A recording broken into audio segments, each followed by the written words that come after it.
Good day and good evening, and welcome back to Roulette Live with me, Chaiji, but you can just call me Kai. So, as usual, about 3 hours of Roulette. We'll see how many we get. I have the Wheel of Jobs ready to go. That's pretty much it. That being said, hey Aerodol, hey Kaj, hey Teldabar, thank you so much for the 23 months. Part of the Call of the Pig. Thanks so much for the support. That is crazy long. Hey Retro Gaming, hey Dicky, hey Redmaster, hey Tinley, hey Jin Monica, hey Shaq, hey Mistel, hey Lana, hey Mia Wells, hey Yasuki, hey Ilya, hey Pixel Games, hey Crusher, and hey Brett. Hope you're all doing very well. And hey Dan, hope you're doing well as well. Right, let's spin the wheels. Hey Guzzle and Rust.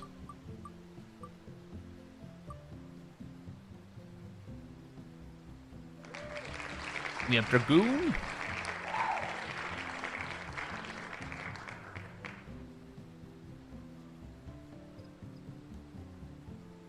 And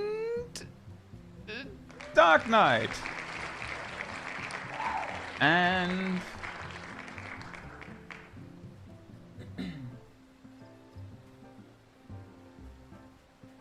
White Mage.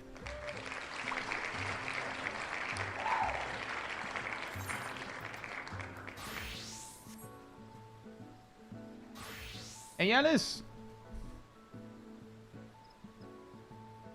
Right! I will queue when it says... first of all, when I can clear this. Oops. When it says 41.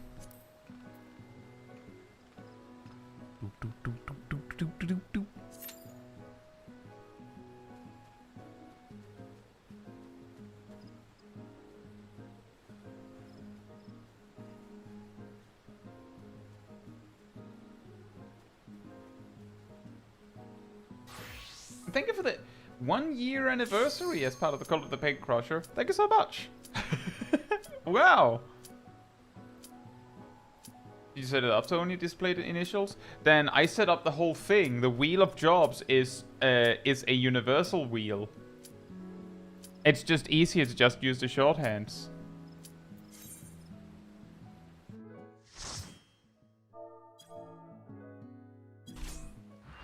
Oh, it's normal, guys. But Teldamar's here. Oh, the party list. Oh, I did not. Thank you. That's what you meant. Yeah, I forgot.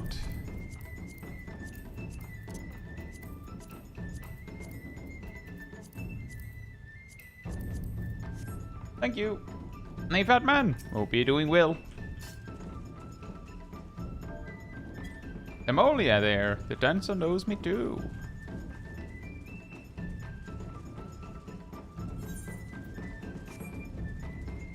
I did remember to do it, then I forgot. Thank you for reminding. Hey Kubamana, hope you're doing well as well.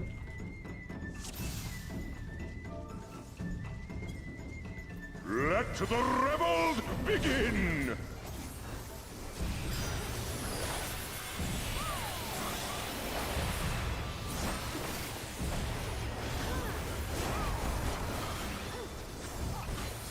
Let the rebels begin!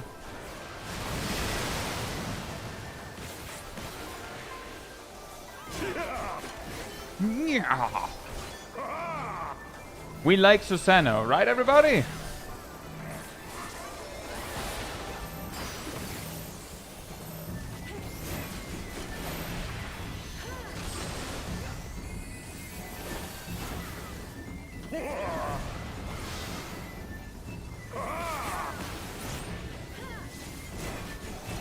And thank you for the resub over on Twitch, Crusher.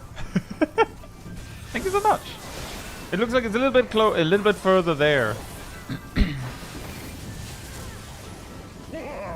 Me. Aha! The seas part for we alone.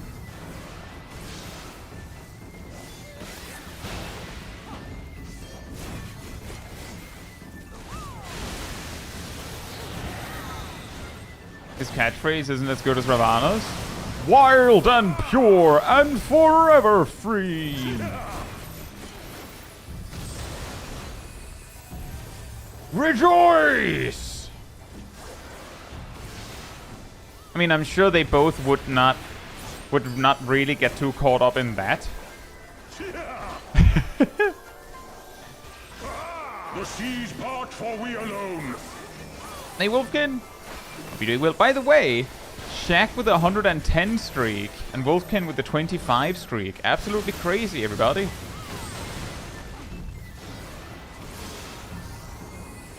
A 110.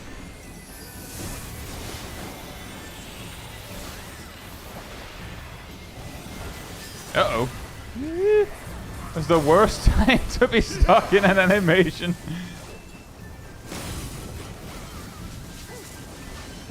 Hey, it's Metricon!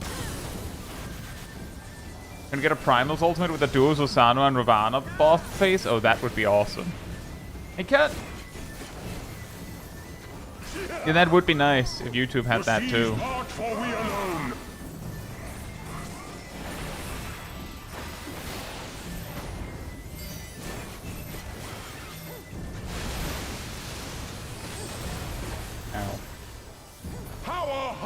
You know, I was wondering how long it would take before I would do that. I was like, the last 2 minutes, I was like, should I send it? And took nearly a whole extra minute. Forever free.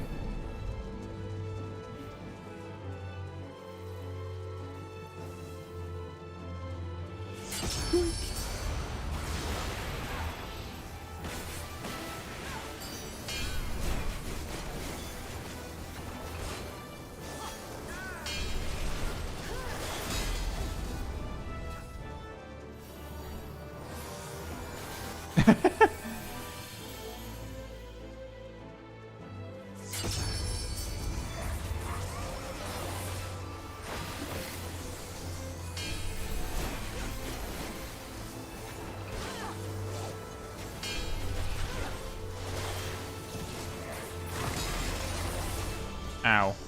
Rejoice!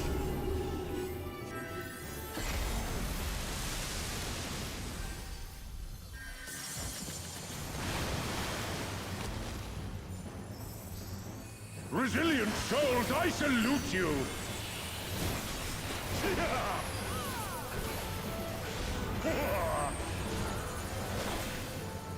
Considering Susano's love of combat, he could be compared to a Gestural? Oh yes, most definitely. Earth and stone at our beck and call!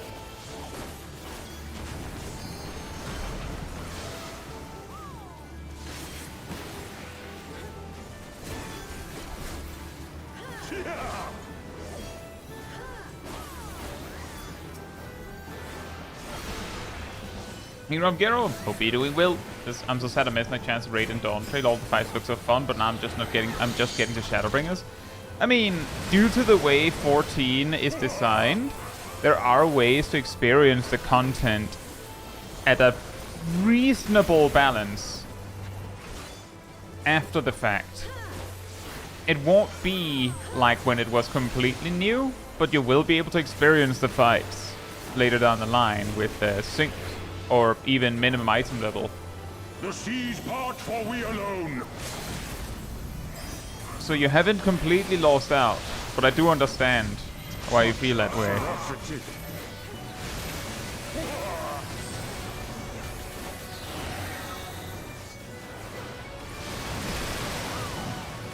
Oh, Samurai did.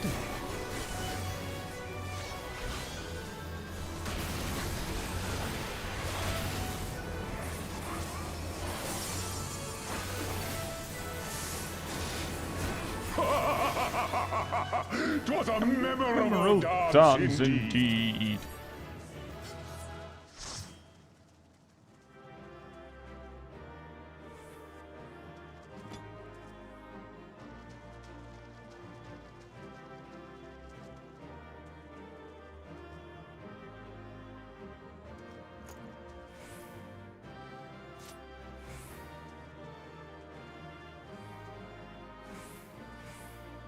Ta-da. Hey, Mario Song! Hope you're doing well. But yeah, there are ways to enjoy it, Rovgero. It'll be a little harder to find groups for it in the same way. But if you do want to experience them later down the line, there are ways.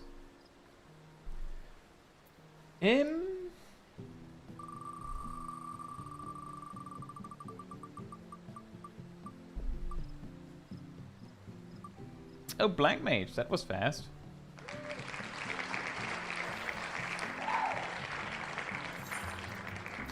I'll queue when it says 42.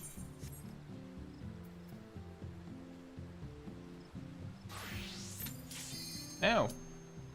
Do we get a guild test? Forward in time? Yeah, exactly. The classic.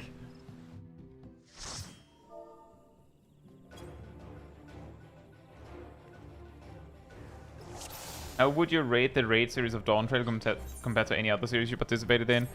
The Savage or the normal version?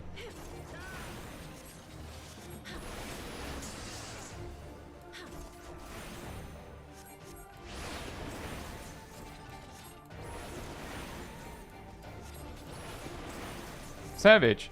I didn't do any other expansion Savage like to completion when it was current.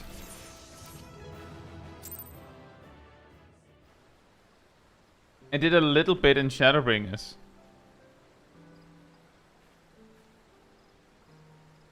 I'll queue when it says 04.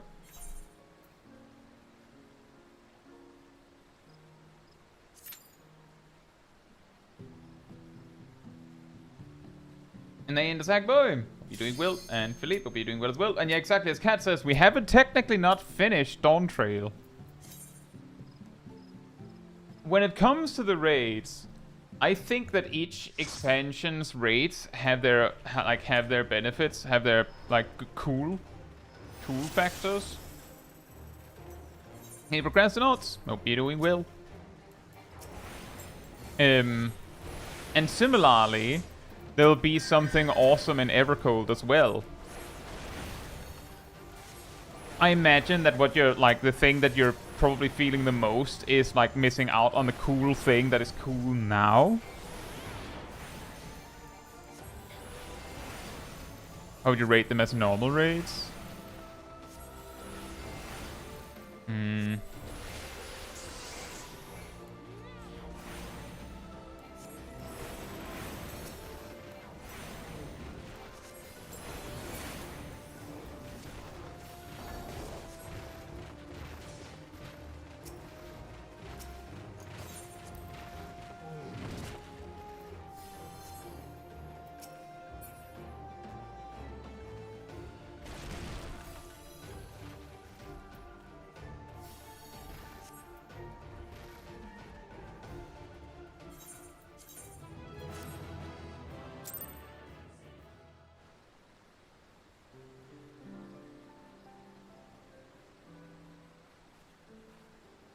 How would I rate them as normal raids? I mean, I think they were good. I think they were reasonably challenging. I think especially the second and third raid tiers demonstrated that they were willing to take a little bit more of a chance with putting a challenge into a normal raid. Not that that means that normal raids prior were easy, relatively speaking, but I do think that it is a good thing that they're not making it trivial. Nate Yardax? I'll queue when it says 57.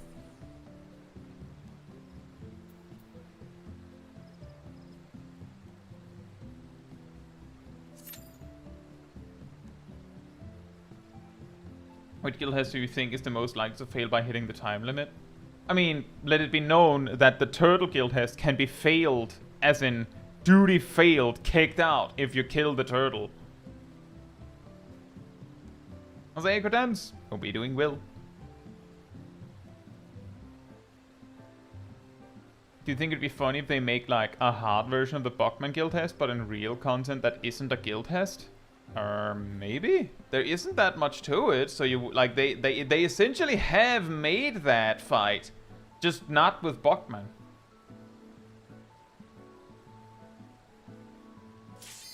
I would also add to the question of how would you rate the raid series.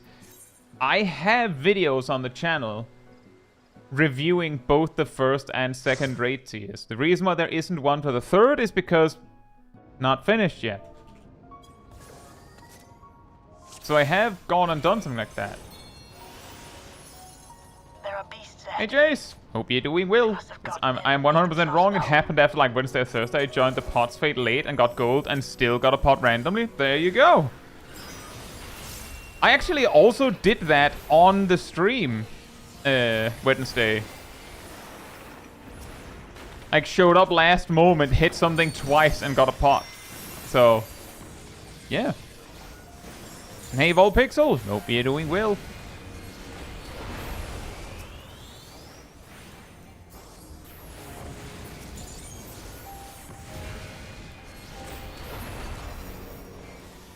There should be an access hatch nearby that leads inside. Tell them I landed in the twinning. Ooh, that sounds more cool than this. But hey, at least we have Ilana.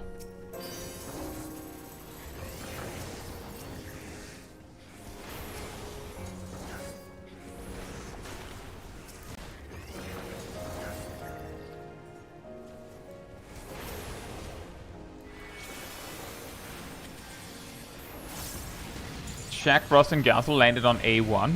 Huh.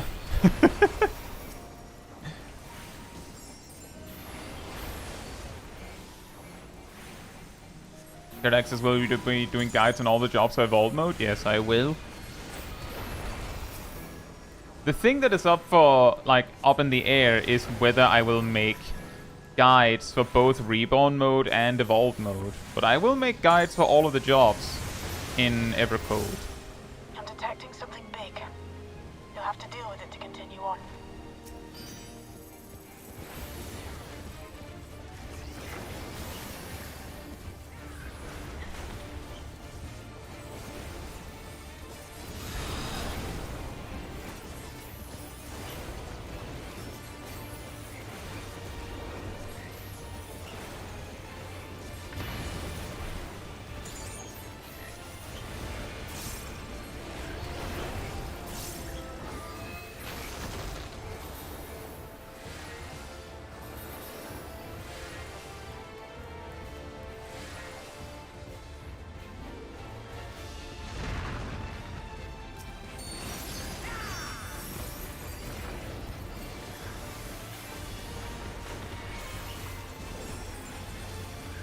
Hey Seraph, hope you're doing well.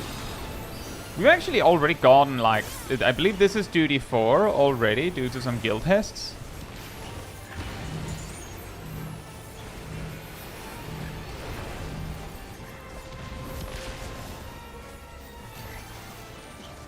I think pretty solid start.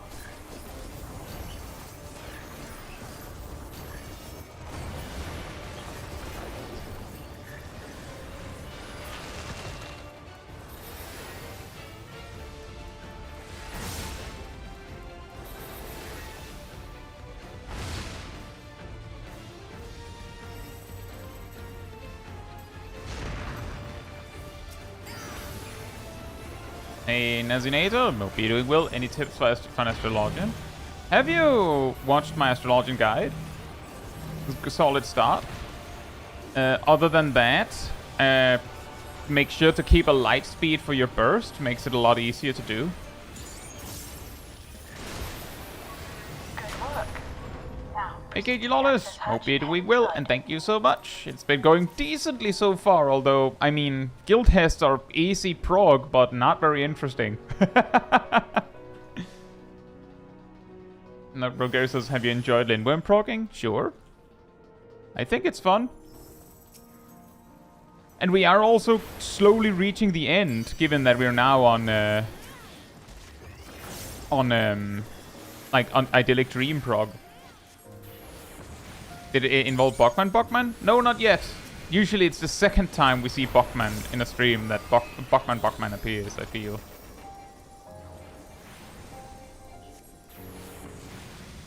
Not much from me, Jarodax. Unfortunately, I'm not very experienced with Occult Crescent. Thank you for the sub, Lawless. Yeah. Everkeep's construction was apparently a constant battle against the rising Thank you water very level. much. Have you gotten your mount yet, More people KG? labored to maintain the castle. It meant a lot to them. It's upsetting to think that Preservation's terminal is in this place. Hold on. Someone's jammed communications. Stay alert. My god, no one looted the chest.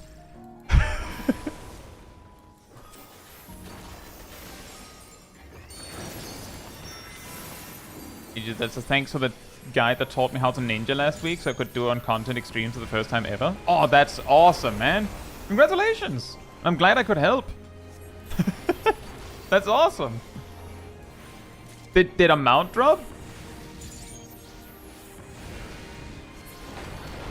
Or did you at least get a lot of clears? Let us measure your strength. Or was it just prog? It's okay if it's also just prog.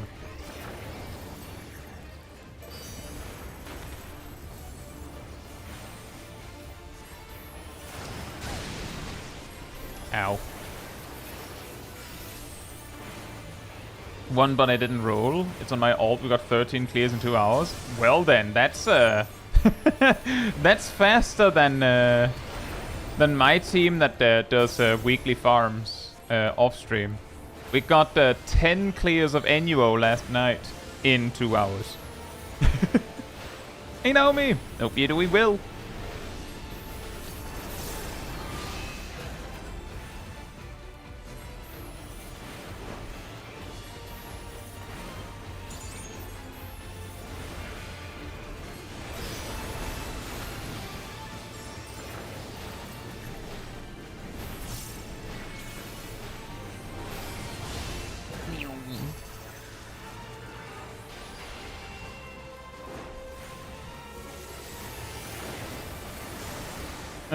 Right now I struggle with remembering to use my draw and my big party buff on cooldown. Well, that one comes with practice. What level are you, Nazinator?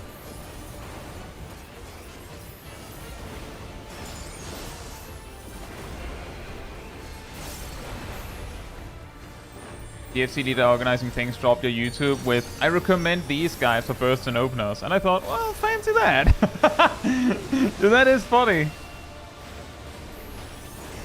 It is interesting to hear where my name pops up. Because I don't hear about this very much. I can sometimes, you know, check more public sources and be like, oh, they're saying this about me.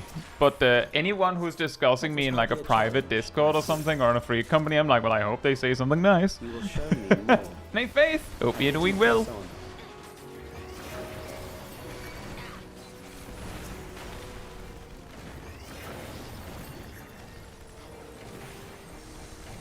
You are level 100, says Nazinator. Okay.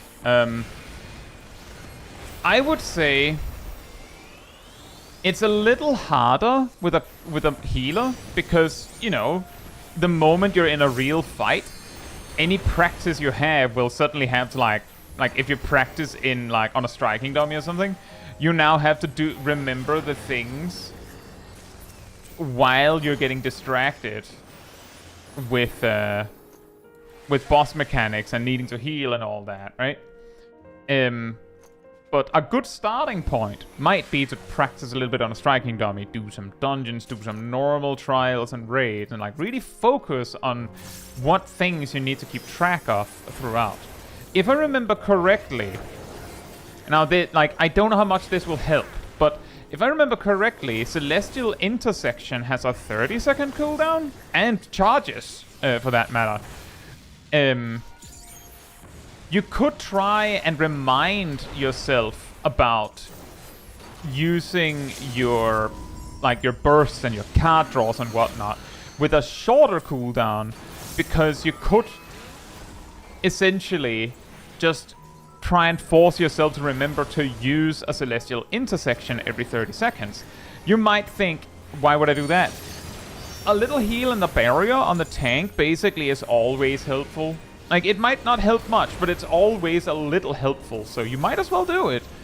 And that will reduce the amount of time between when you have to deal with your cards and stuff. Because then you just every 30 seconds go, oh, I have to use a Celestial Intersection.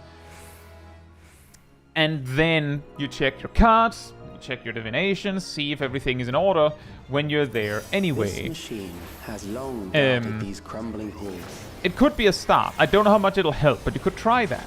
I'll say Dasvich and Nox and Yami. Hope you're doing well. And also, yes, as Yami says, if you do the same fight over and over and over, you will start to have like a clock of, well, usually when this mechanic happens, I should be using divination. Like, it's usually ready by now. And then you'll just do it. And that might also make you better acquainted with the general rhythm of when you have to do this. So it just works naturally. You have a favorite kind of duty to get in Mental Roulette? Let us introduce I think like obscure trials and normal raids are really fun. But I'll take anything where something interesting happens. Now, something interesting isn't like just about anything. I think the concept of getting an extreme where things go incredibly wrong because someone isn't listening or something like that is not very interesting anymore. It's just, here we go again. I would also say that Ramu is not interesting. Your adaptability.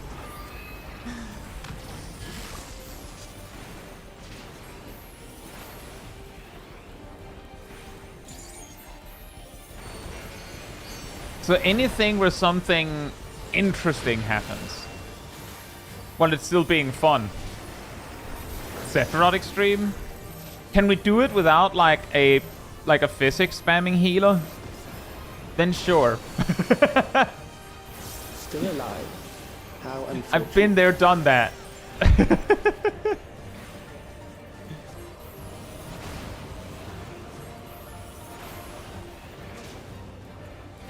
For you to die here, it would I save hope you your trouble later. Southhorn grind goes well, Faith.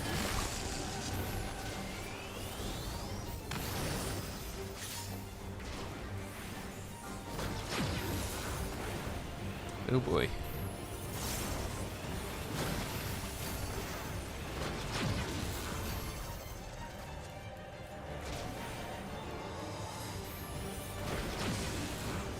And ta-da! Very nice.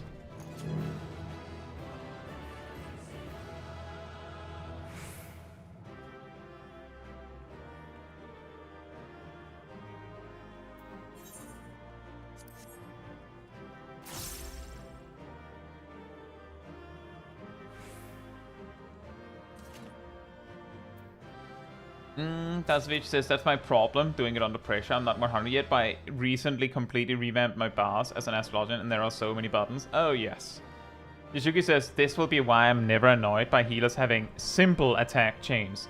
I'm already having to juggle my healing and mitigations. I don't need more when I'm panic flailing. Yeah, that's fair and also classified. Hope you're doing well. Mental Roulette, this is the 5th time you've brought Ramu Extreme to share with the class this week. Ross says, Sephiroth Extreme is my only abandoned duty in Mental Roulette so far. Oh boy. And Dasvich says, you came up when I was looking for high-level Astrologian play, but I noticed you don't play Astrologian much, even when you're healing. Do you think Astrologian isn't as good as other healers, particularly Sage at max level? Dasvich, Astrologian is, like, generally considered superior to White Mage under optimal conditions. Similarly, Scholar is considered superior to Sage under optimal conditions. The important bit is each healer has specific points where they are slightly better than the other. I actually have a video talking about the weaknesses of White Mage, some of which have been fixed in 7.4 and 7.5. And I have a video comparing Scholar and Sage. And some of the things that I've mentioned as weaknesses of Sage turns out to be basically exactly right, shown in the most recent Ultimate UMAD, or DMU, Because when people were progging it with like little knowledge, Scholar was so superior that people almost saw it as a weakness to bring Sage. Now that people are more acquainted with it and can, do a proper spreadsheet, like a proper mitigation sheet and planning, Sage has gained a lot of popularity again. And that was like one of the weaknesses, that Scholar is better at adapting a little bit on the fly, whereas Sage is better at dealing with the situation that it knows. But all of the healers are fine. The reason why you don't see me play Astrologian as much, Dasvich, is because I find Astrologian really hard, and I have a tendency to gravitate towards jobs that I find easy, especially when I'm streaming, because it's hard enough to both play the game well and be entertaining for you guys, as it is. It just turns out that I'm really good at Black Mage, so that one does not feel difficult for me at all. It's also been made a little bit easier with the, over the Dawntrail. I'll say, Riftwalker, hope you're doing well.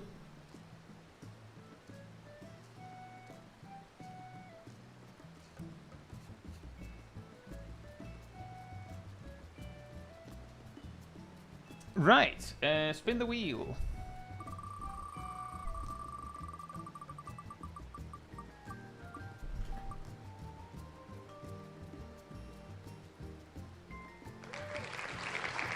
Yeah, Dasvich, the simple fact of the matter is that in the first raid tier of the expansion, I mained a warrior for Savage. For the second, I mained Black Mage, and for this one, I mained Paladin. So a lot of the footage I have will be that, especially in hard content. I don't play healer as much, just because, well, first of all, I am in a raid team where I believe like half the raid likes to heal, and I'm indifferent. So I will never be the healer in such a situation. Philippe says, have you decided which job you'll take to the Evercold MSQ? I actually talked about this like 2 or 3 days ago, Philippe. How much do we know about the jobs going into Evercold, Philippe? How much do we know about the Evolved mode jobs right now?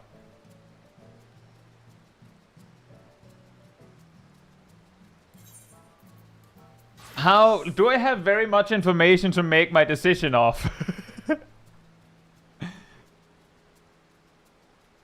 I'll queue when it says 15. That is my kind of cheeky way of saying I don't know what the jobs are going to be like, so of course I don't. Based on what I know now, Philippe, I would, like, if we got no more information and I had to make a choice right now, what I would probably do is I would do the MSQ as a DPS, probably Black Mage, just because I like Black Mage. And the moment I've finished, like the instant I hit max level, probably work on a guide, right? Because that's how I make all the guides really quickly, is that I start the moment I can. And then I would probably just level Bastion. And I'll probably end up playing that for the raid team, assuming we're raiding together still. Because, yeah, it's also so far out that we don't even know if that's gonna be a thing. Probably will be.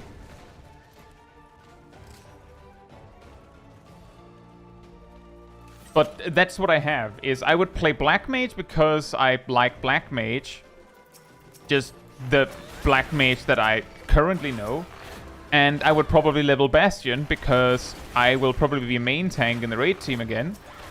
And I have a tendency to make guides for a job that is changed substantially, so I find it interesting. And then I make guides for the new jobs. That has kind of been my cadence in Endwalker and Dawntrail. So I would level Bastion, and then the other one, whatever that becomes, Falconeer? Question mark? Who knows? And then make guides for those. I'm glad to hear it, Faith. Philip says, I decided to go with Black Mage because Ice versus Fire. Yeah, but the thing is, I have no information. The reason, like, when Dawntrail came, I chose to play Black Mage partly due to the massive amounts of changes it got, and I wanted to give it a proper chance while everyone else were losing their mind over the changes it was getting. And I found out that I kind of really like it. I already liked Black Mage before it started getting all the Dawntrail changes, by the way.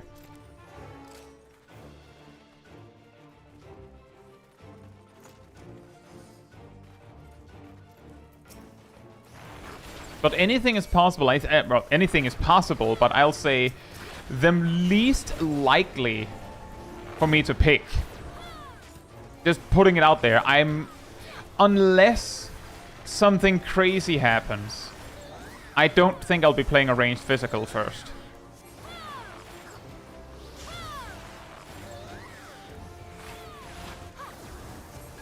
And I don't think I'll play a healer first.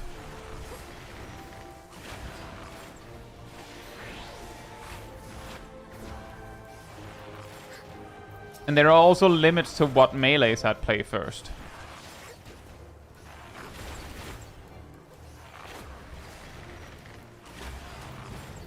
And it's not dislike for them. It's just that I like other melees better typically. Sorry, other DPS better typically. And I prefer to do the MSQ on a DPS.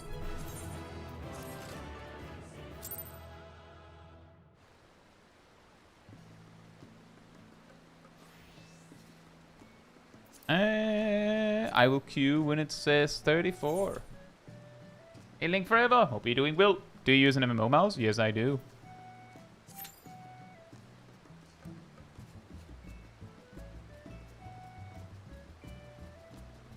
Hello, Chaiji here with a 1 to 110 guide for Falconeer. Throw a bird at it. Thanks for watching. Like, comment, subscribe. What's your favorite melee out of curiosity? Viper.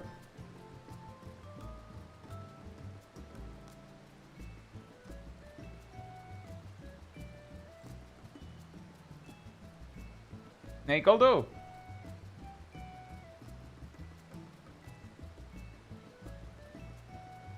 You missed your chance to heal paralysis on the tank. Well, they should have just not got paralyzed.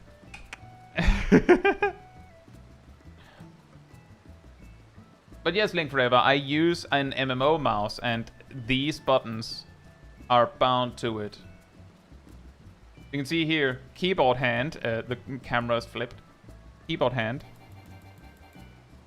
See where the mouse is? The cursor.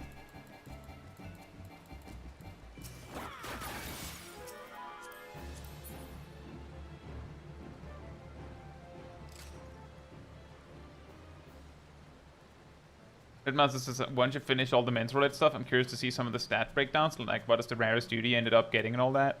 Well, I'll be clear, Redmaster. I don't actually keep track of the finer details, so that would have to be someone else going through all of the data to go, oh, he got this duty this many times. The data I keep is exactly the information in the videos.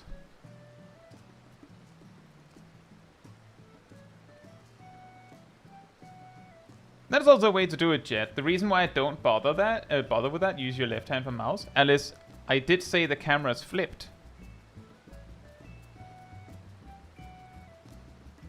I actually did say that. This is my keyboard hand. The camera is flipped.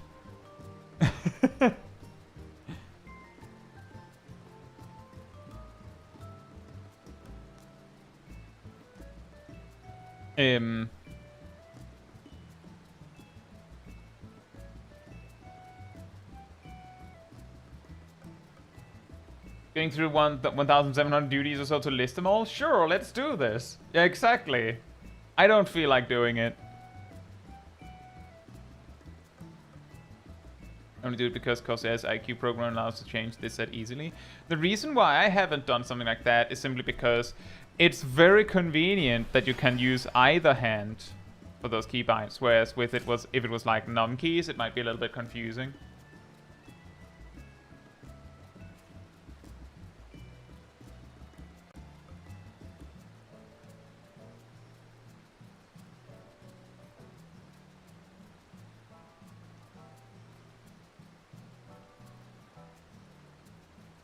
I guess we're going in as a tank.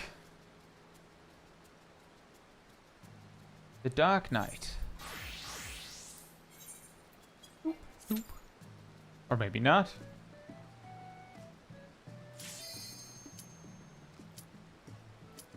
I don't either, Jet.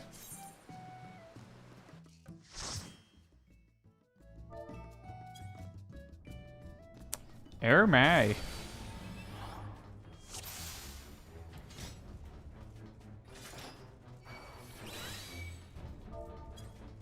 like our healer knows me. Asrana Lightborn. Oh, that's Yami! Fantastic! Oh, there's your sugar! Hope you're doing well, and thank you so much for the resub. We got a Yami!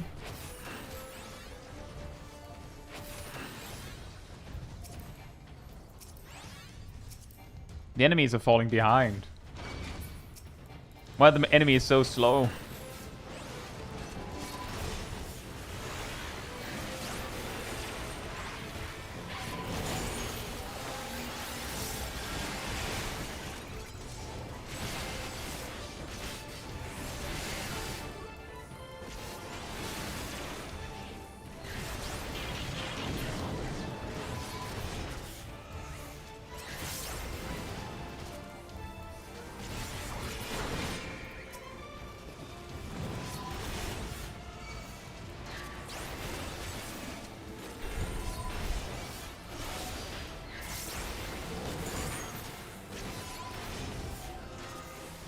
Thank you for this, welcome to the Cult of the Pig over on the YouTube side of things, Sheer Sugar. One more! Things Needle says, can you pull waves from first wave till pre-boss? Not from here? Depends on the duty, Drink Milo.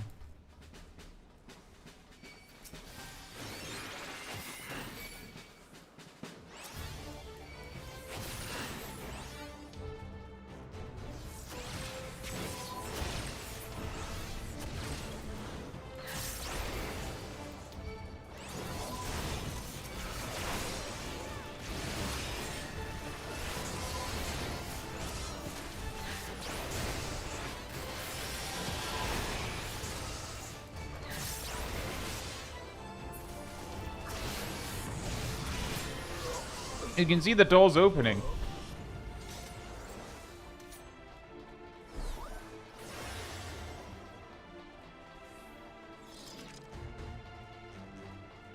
Sheer Sugar is part of... Yeah, that is true. Sheer Sugar is part of everything now. What's your mitigation rotation look like on Dark Knight? My mitigation rotation is whatever needs to happen. In my guides, I give advice on a defensive cooldown cycle. But if you know what you're doing, you can often just kind of wing it, which is what I do.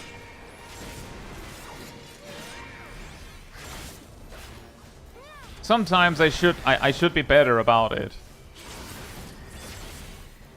But typically I'll use something like Rampart, and then when that runs out, I'll use like Dark Mind, maybe also Reprisal. If I'm like optimizing.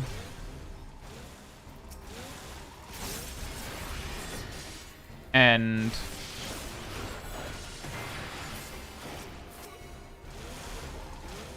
then for the next pull, I'll start with Shadow Wall. And then Dark Mind and Reprisal and everything once again. So thank you for the 3 gifted subs, Sheer Sugar. Thanks so much. Now you have the mount too, indeed. You have the power of a mount that is like a unicorn, a rainbow unicorn. Philippe says, I like using Dark Mind with Ablation. Well, the question was asked while I was level 70. So I answered from a level 70 point of view. And I don't have Ablation. And also, as Alice says, use TBN frequently.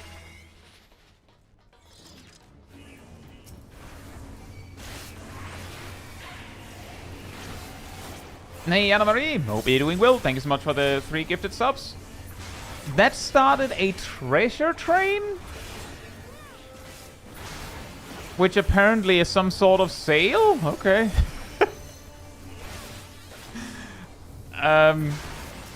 Sure are a lot of trains in this world of Twitch. That is a bizarre feature. I swear I have not done anything about that. That's not me.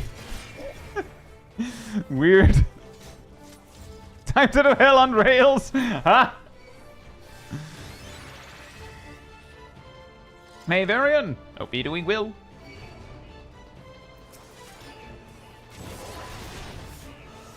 But yeah, the biggest tip for mitigation on Dark Knight I can give is if you think that TBN isn't needed on AoE pulls or that it doesn't help if you're not like expecting a tank bust or something, then you're very wrong.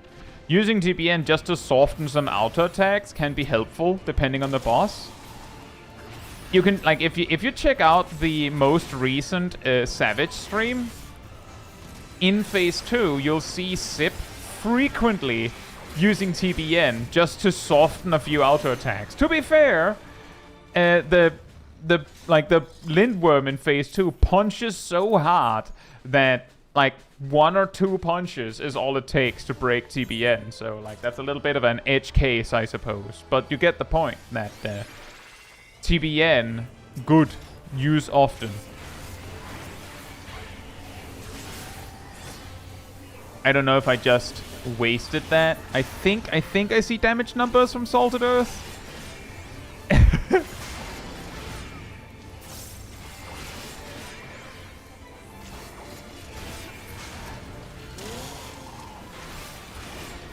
Oh man.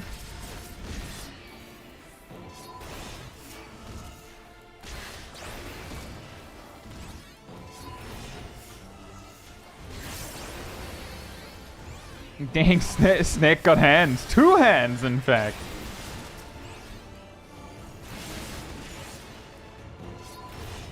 That's awesome to hear, Shiroshoka. Congratulations. I hope it has gone well, if you've started.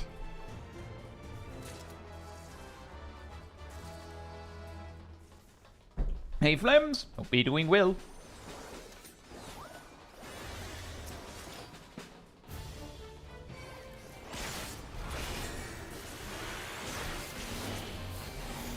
Hey, Call Me Drew. Hope you're doing well, and thank you so much for the 3 gifted subs. Hope you enjoy the mount. I'm just gonna mention again, because I know there are some people that like to participate in trains. I don't know how the reward structure works for the treasure train, but there is a train going right now. Just reiterating, there is a train on Twitch right now.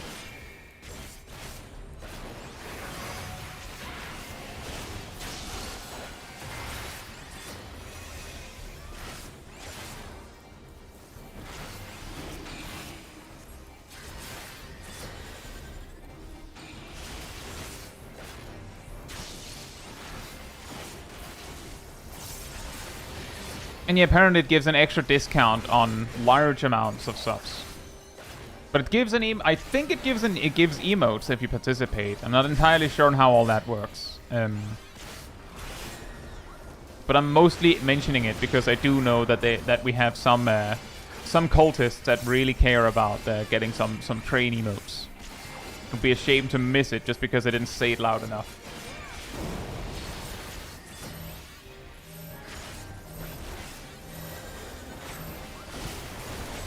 Thank you for the gifted sub, Rust.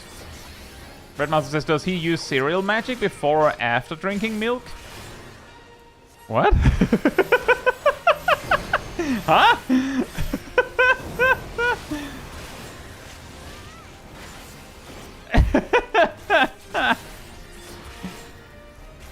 No worries, Shiroshoka. Thank you so much. Whoa! Thank you for the 5 gifted subs, Teedlee. Thank you. And thank you for the cheery, Lana.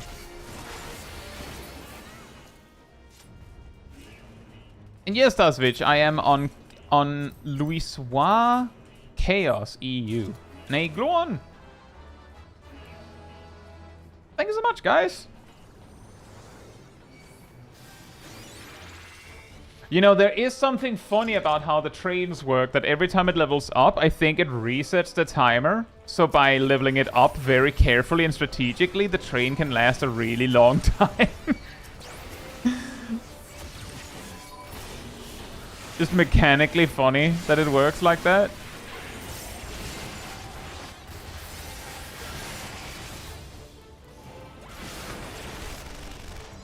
first time ever doing YouTube member. How does it work?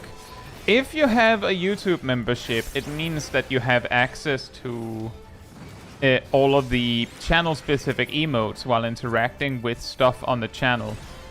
For some reason, you can't use emotes from being a member somewhere on different channels. Unlike on Twitch. You also get access to...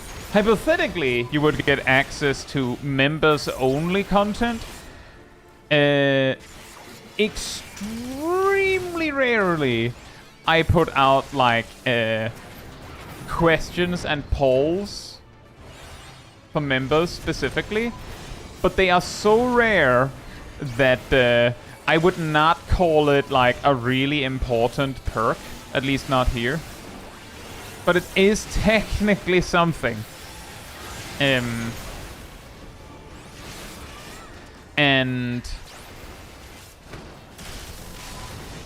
I think that's it really.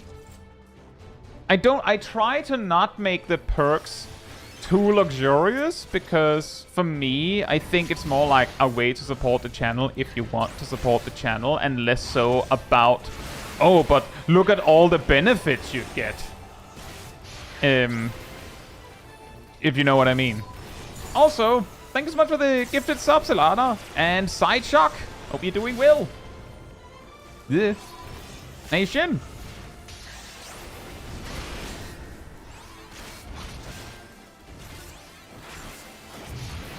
And Akobi, hope you're doing well as well.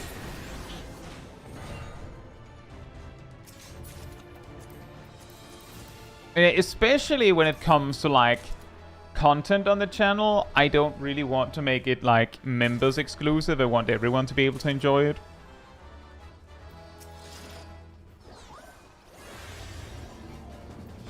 Oh yeah, there's also the thing, Shiroshoka, that... and this one applies for all the memberships, that if you connect the particular account to your Discord, you get a special role on the Discord server that makes your name pink.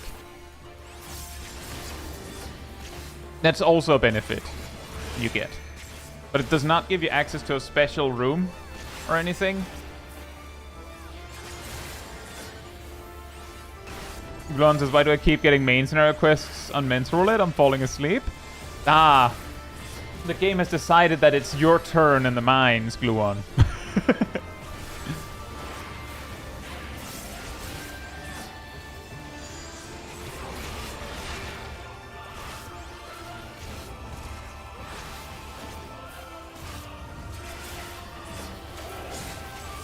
Can you connect YouTube and Discord? Yes, you can.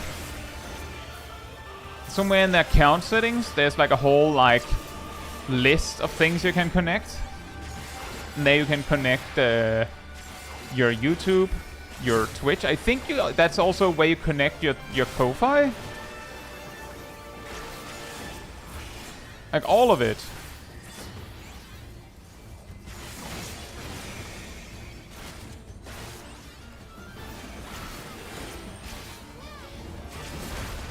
Trains or trolleys? I like trains. 24-hour Castle Meridianum live stream when? Hopefully never? That does not sound very fun.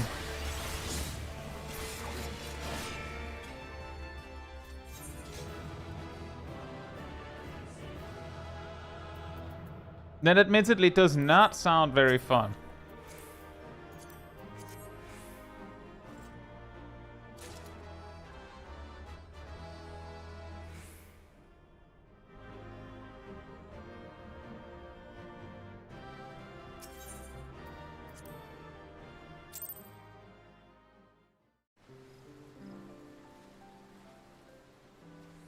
Very nice.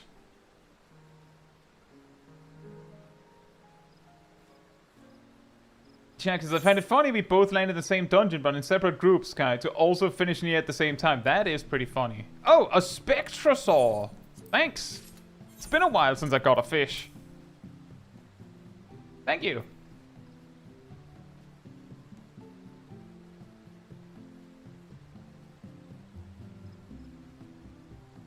The collector of colts. Shiro Sugar.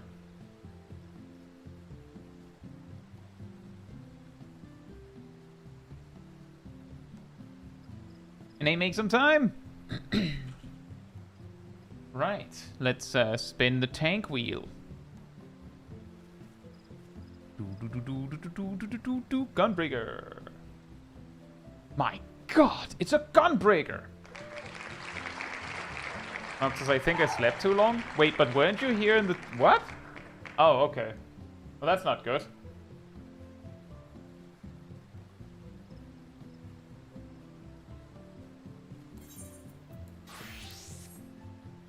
How about 24 Eureka relic farming, but a scholar? That also sounds pretty dreadful. In Gøbrækker. In Pistolødelægger. We having all the gunbreaker Danish names.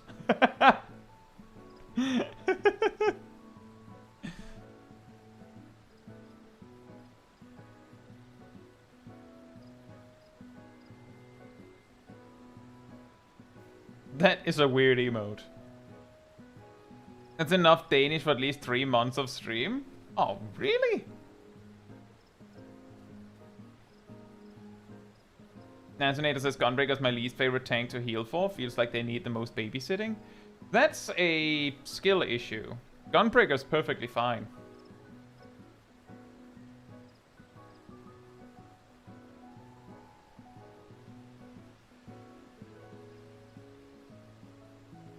Right. Anyway, I'll be right back, and then we will keep going.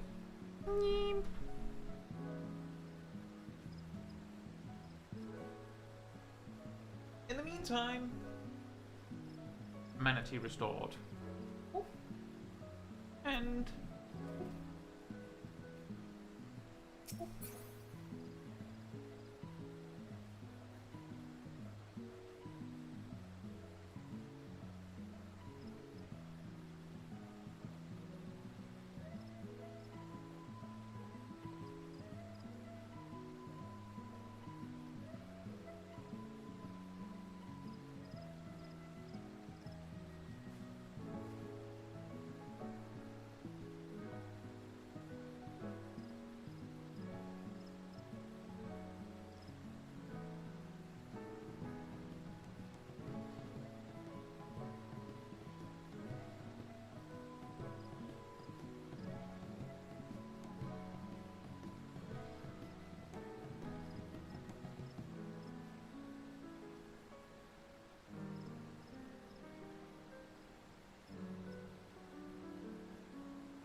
Alright, I'm back.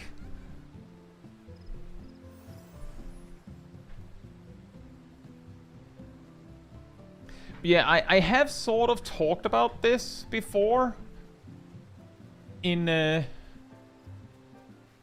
videos, that Gunbreaker and Dark Knight both kind of have this problem where, and I would say Dark Knight has it less after Reaper got released, but Gunbreaker still has this problem that they both are cool jobs in the way that some people might want to play them because they like, ooh, evil dark magic and a big great sword, ooh, or a Gunblade! Ooh, nice. Or maybe they played Final Fantasy VIII.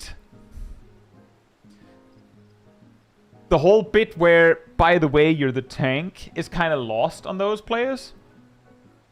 And sometimes this can go as far as max level. And that means that if you don't actually acknowledge the part where you're also a tank, you might be terrible at the whole tanking part of the job, and then you become a bit of a burden for the healer. And for some reason, Warrior and Paladin has this in much, much smaller amounts because, well, I guess Warrior just wants to be the guy that takes the hits, and Paladin is the guy with the shield already. So the kind of person who's like, oh, sword and shield, that's awesome, would probably be like, of course I'm gonna protect the team. Duh. Ruggiero says, are you planning on continuing the Uwu proc while waiting on Forever Cold? Right now, we're procking Savage. The reason why you haven't seen Uwu proc in a very long time is because it took us the entirety of the second raid tier to beat the second raid tier. And we won't get back to Uwu before we finish the third raid tier.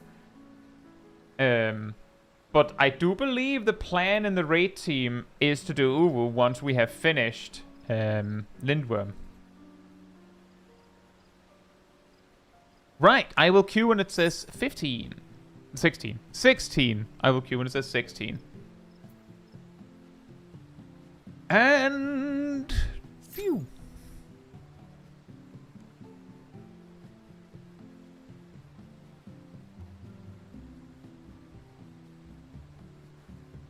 Not with that attitude, we won't. Oh. Hey, Emily. Hope you're doing well.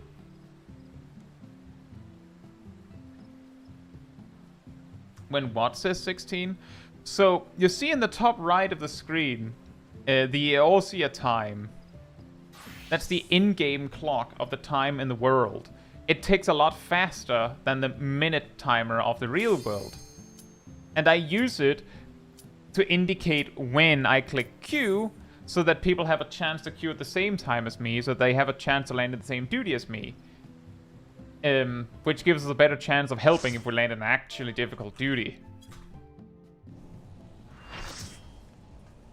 And also means we get to play together.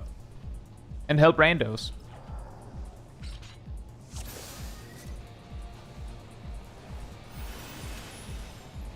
But it's this number up here, next to the ET.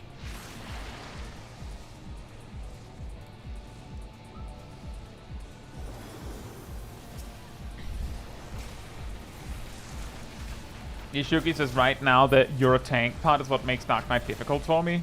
Not because I don't acknowledge it. I do and try my best. It's because I'm bad at tanks. Well, that comes with practice. Like that one, you'll overcome eventually. So no worries there.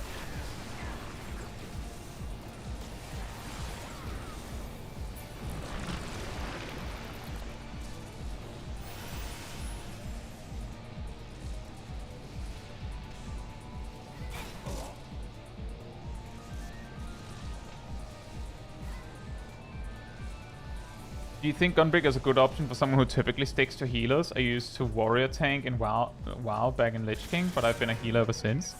The tank you think looks the most interesting is probably the best one for you to start with, because you're more likely to actually put in the time if you're actually interested.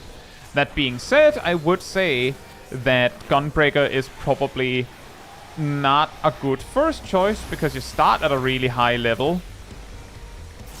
And while I can say as much as I want, you could try and do some low-level dungeons to get acquainted with the basic toolkit before all the extra stuff gets added. I can say that as much as I want. A lot of players will just not do that because it feels like wasting your time, even though you're still getting value out of the practice.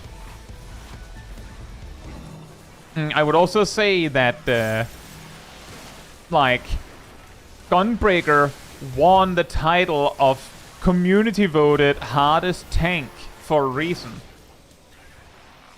And let's just say, if you weren't aware, just based on what we saw the results be in the hardest job polls, you can probably assume with reasonable accuracy that a majority of the votes in all of them were from more casual players. That's not a negative, but it does mean that a job that is voted as harder is probably actually harder to pick up, especially. So if it's something you're worried about, take note that it'll probably be harder.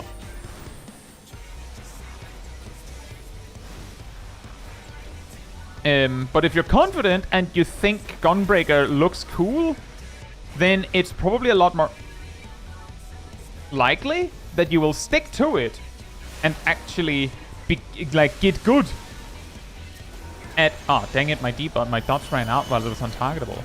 And get good if you play the tank you think looks the most interesting.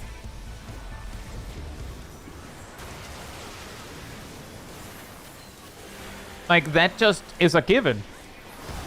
Who cares which one is harder and which one will take more effort to learn? You pick the one you think looks like is the most awesome. That way you will actually put in the time, and then you will just become better at the game and become better at the job, and then it'll all work out automatically, and then you don't have to worry about it at all.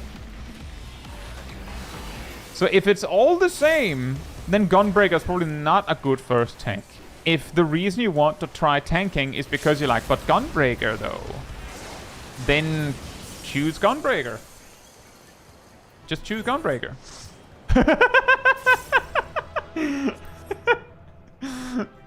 What a portrait.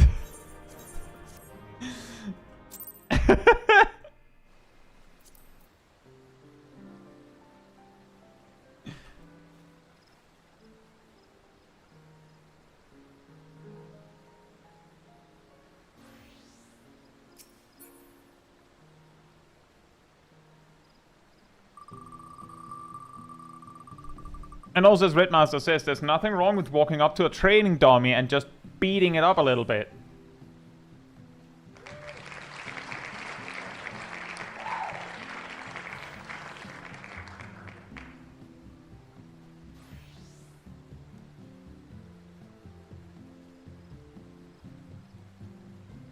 Dancer.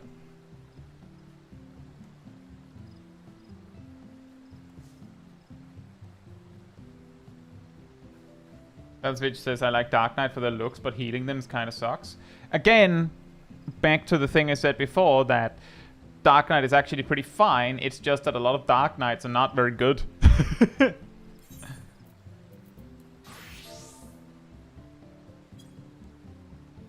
I will queue when it says 29.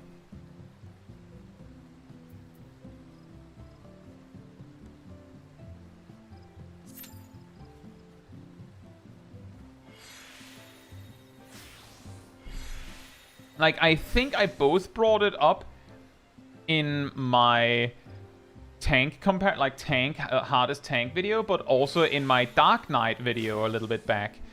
In both of them that I mentioned that a lot of people pick up Dark Knight that are not very interested in tanking or are just not very good at tanking, which makes it look worse than it is.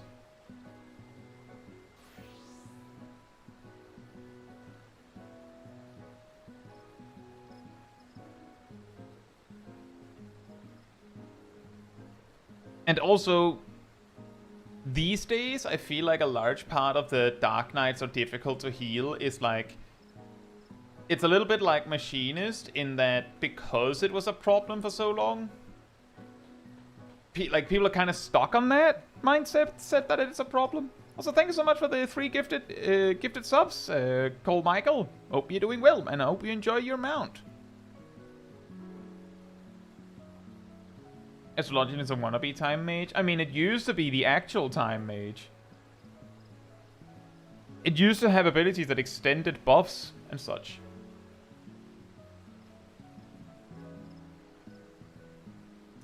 I guess we're actually playing healer a little bit. A little bit of white mage. A little bit of white mage. Whoop, and... Whoop, whoop, and insta-Q.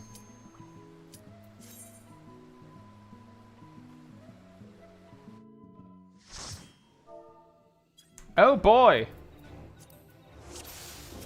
Wow! Oh, Crush is here! Fantastic. Then this can only be a good run.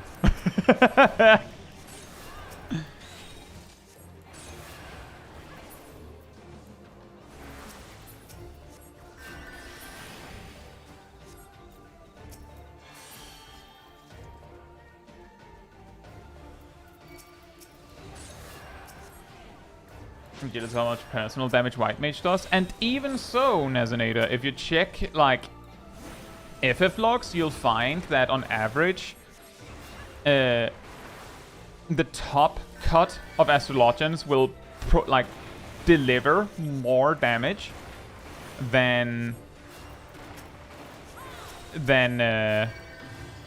White Mages. Because, turns out, buffing everyone's damage is just more impactful. And White Mage has been getting, like, damage buffs the whole expansion. It's actually really funny to look at. But it does stand out a lot in casual content, especially dungeons.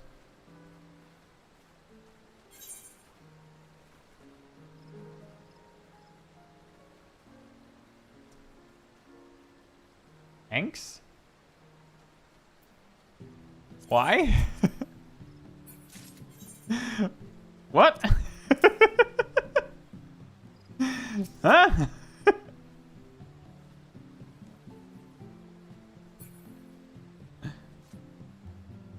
The coldest of them all. Aha! It's being cordial. Yeah, I see it. I'll queue when it says 47, by the way. I definitely need to do your cosmic exploration grind with the 99 cordials. But I have these. Thanks, here, sugar.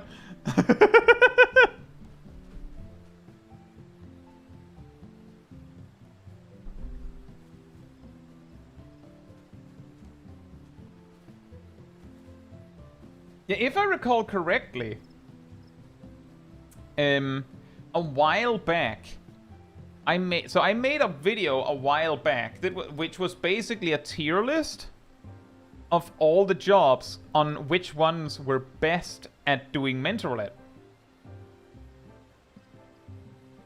Which was basically a ranking, which was more like a sliding scale of two things. The higher you ranked, the better you were at basically grabbing your team by the collar and just dragging them over the finish line.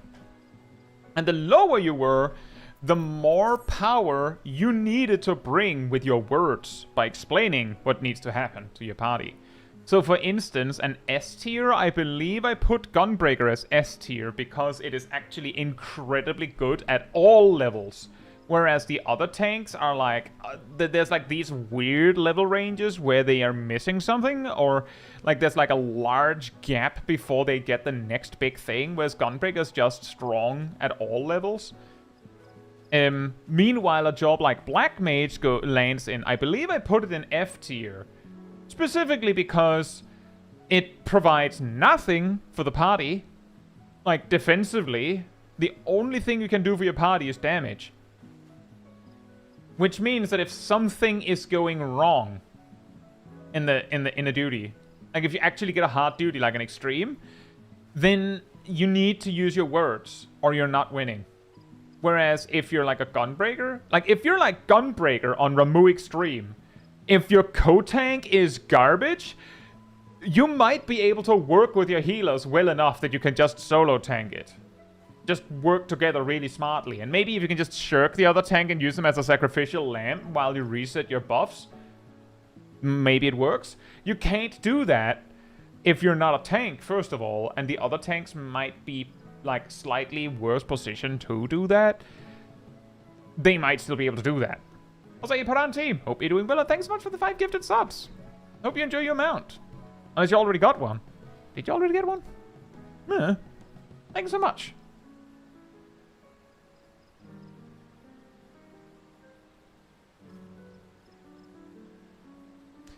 Right, well, it looks like... Oh, I completely forgot to spin the healer one. But I think we're going Gunbreaker after this spin, because we rolled the Gunbreaker earlier. But we spun a Sage for our next healer in the queue. Gunbreaker time! Speaking of which... Boop, boop, boop.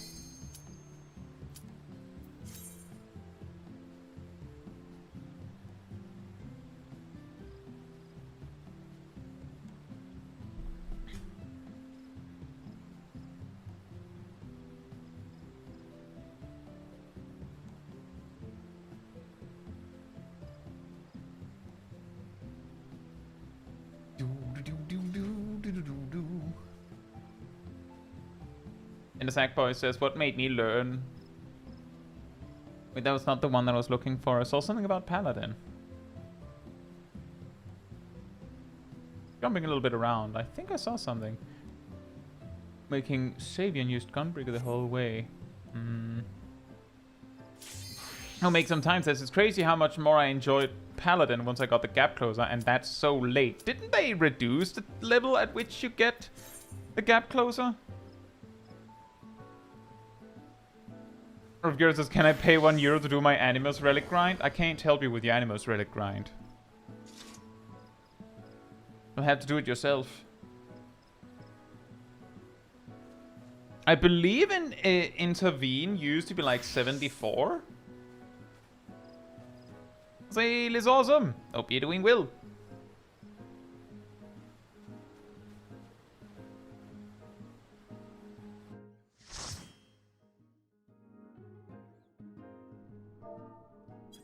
Wow. Shrunken Temple of Khan.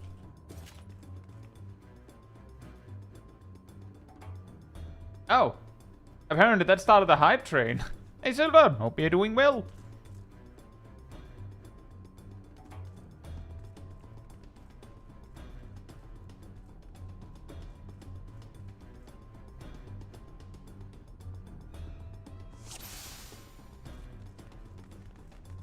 A Sprout Mage.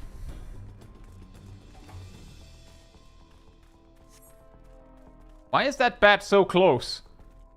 Thanks so much for the Gigantify, Teen Lee. Big cheers. Thank you so much.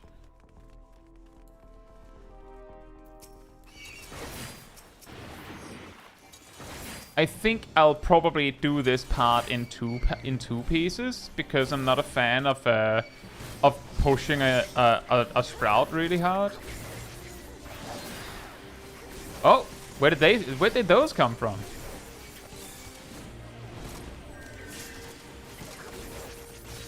I think the healer's undergeared. No, not really. I think that's not the correct move. Because you'll have to heal me a ton for me to be able to do anything.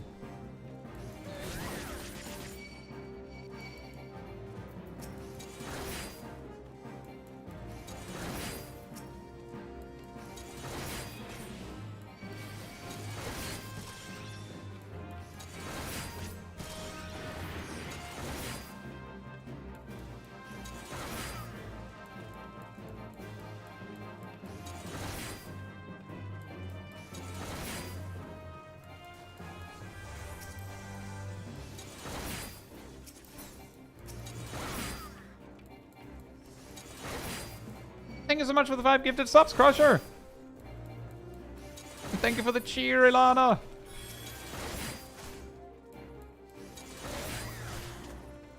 It's the train of friendship.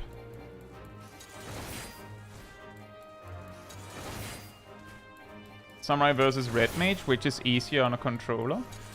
I would imagine that Samurai would be easier. But I don't play on controller, so I have no clue what would make that easier. I'll say Malcornair, hope you're doing well. And thank you so much. I'm glad to hear that. Thank you.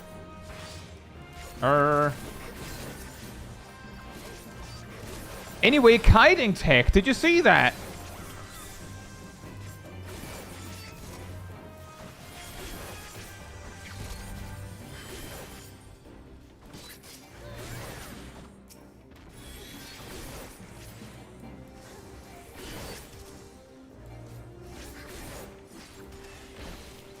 Oh, be careful saying that, Philippe. Every time that gets brought up, I see people say, "Oh, no, it isn't." Say, Cooper Hot. Hope you're doing well. Usually it's just a skill issue, hence why it becomes difficult to talk about.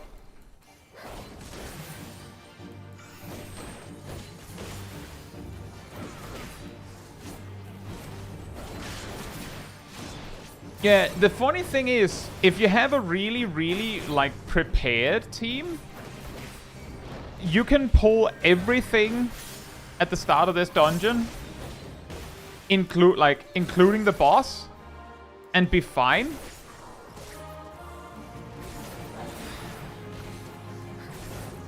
But depending on how good your team is, it can be like it can vary so hard, as you just saw. Difficult to just pull 2 packs because I think the healer is undergeared. I straight up think that they're undergeared, and I don't know how, because I can see they have level like 45, 50 gear.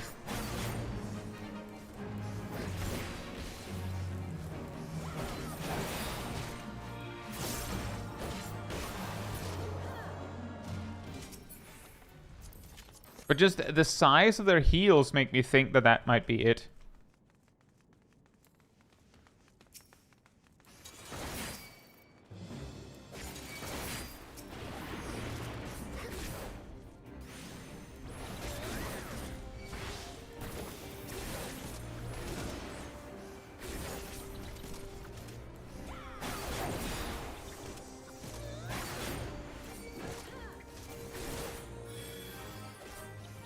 But they are getting better, I think. Earlier they were not really using regen. Now they are.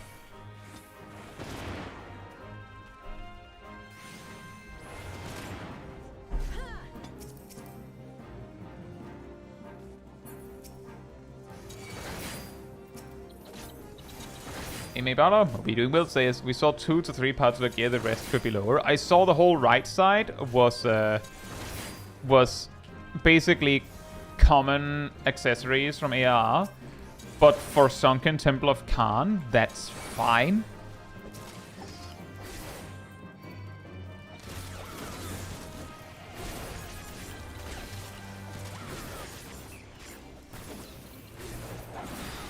I think possibly the real problem is that it feels like when I start taking damage, they take, like, it's almost like they have to like really like move into position and then decide to heal before they heal. So like the heals come out like a few seconds later than maybe they should, but it is getting faster, so it might just be fine with a little bit more time. They might be fumbling a bit, and that's the problem. I'm sure they'll get there. It is a sprout. It is a sprout. So I'm not expecting them to be way better. I specifically pulled less to begin with because in before that they couldn't handle a big pull, right? How long would it take to play from the start of Heavensward MSQ to end of Shadowbringers? I have no ability to determine how long that will take, Zero Jin. But what I can say is that it'll be a while, and it highly depends on like how you go about it. Hey Alice, hope you're doing well. Says, hi, new player here. How do you not die to Fell Sting when taking it here? When tanking here? Option 1, kill the bee before it starts casting that. Option 2, stun the bee when it starts casting it. Option 3, smash every defensive you have and hope.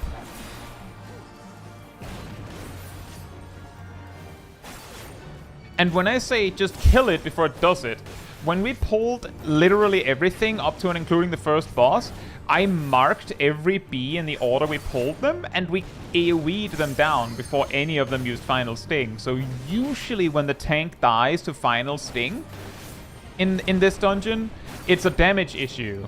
Like, your party is not doing enough damage. That's the reason why the Sting happened in the first place.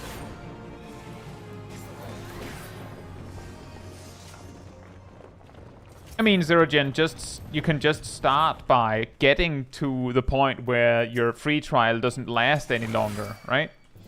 If you're still on the free trial, that is. And then upgrade when that happens. If you're not on the free trial, I mean, again, it entirely comes down to how quickly you can progress, and that can vary. Like, some people can get like through all of that in a couple days. Some people it takes a lot longer. Depends on how you go about it.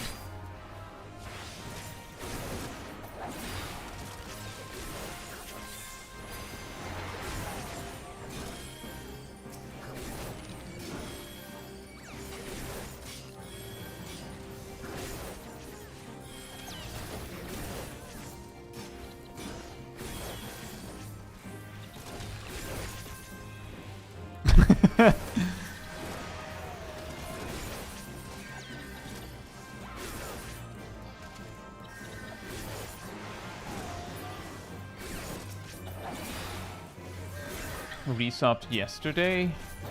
Well, let's just say that Evercold isn't coming until 2027, right? So you could easily just play out a month. Oh no, now I understand what you mean. How long can you survive on just Shadowbringers so that you don't have to buy, I guess, Endwalker and Dawntrail as separate purchases? Uh-oh, I just realized I don't have any defensives left. Beyond reprisal.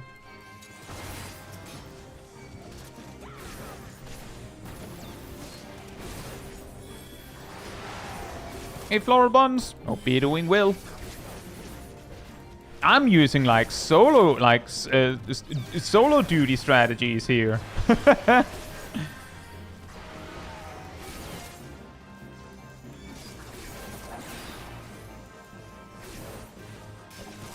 It does seem to help to step out of range, because then the mobs will take a moment to go, wait a minute, you're not in range.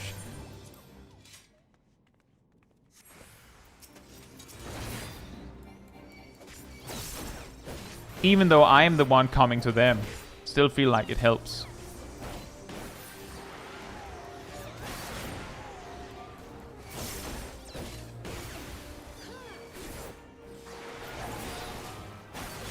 I believe that's true, Zerogen. I'm not super versed in that, because I've basically always, like... It's many years since I had to, like, buy everything. And I bought everything when it was in Stormblood. Oh, wait a minute. There's someone watching cutscene.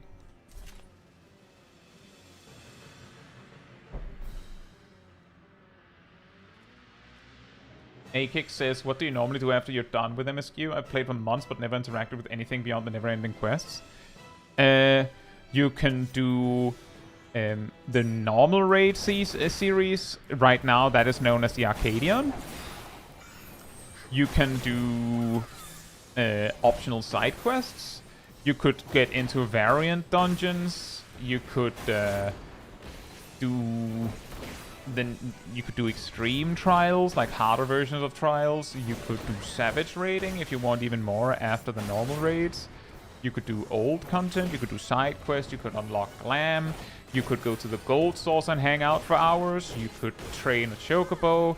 You could level additional jobs just for the sake of it. You could try and unlock mentor.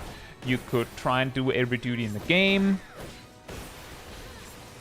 which would be needed to unlock mentor roulette. Or nearly every duty in the game. You could unlock Blue Mage and do that. You could do a lot of things. If you could join an FC, they might give you some pointers on what they like to do. And then just join them for that.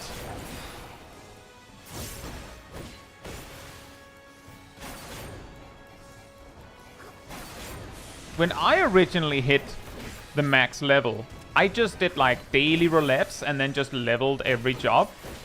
And that took a while. Let's just say I hit max level for the first time with every, like, I hit max level for the first time in Stormblood. And, well, I quit at some point in Stormblood. But then when I came back to it at some, like, just before Shadowbringers, I leveled every job throughout Shadowbringers, and when I finished leveling every job, I joined a free company that, like, I left the kind of dead free company I was already in and joined a new one, and then I just started, like, doing things with them. You could do field operations, yes, like Eureka, Bosha, and Occult Crescent. There's so many things you can do.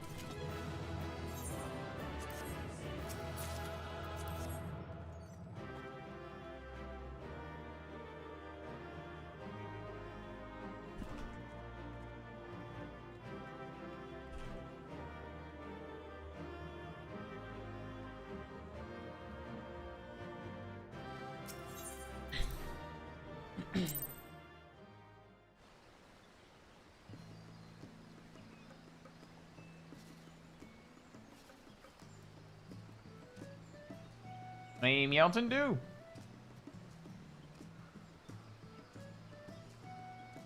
And the Sackboy says, I just confirmed Final Sting is unique damage type.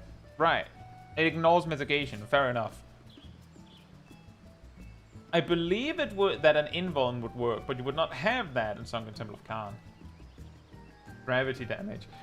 That type of damage has a lot of names. I believe some of you have even called it dark damage.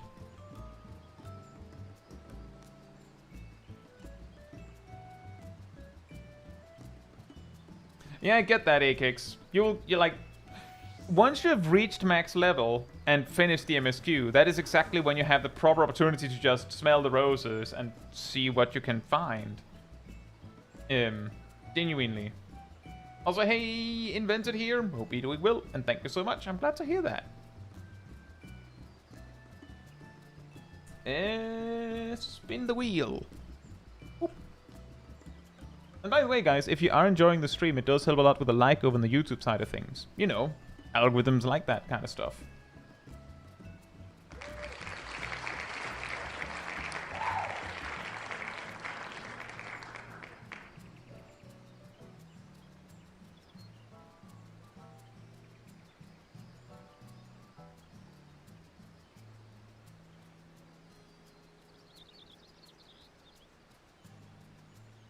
Yeah, Zilana says, if you, the tank, sprint forward and find that your healer isn't keeping up with you, kiting is effective enough that in a pinch, you can just, like, when you reach the destination, like, just do, like a curve, run around, like, just get the enemies to follow you around the curve, and then just run back to get your healer.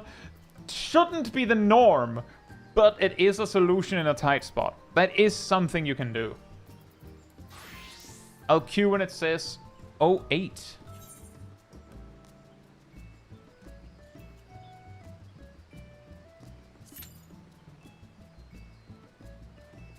That is exactly what the last thing you said, Piob.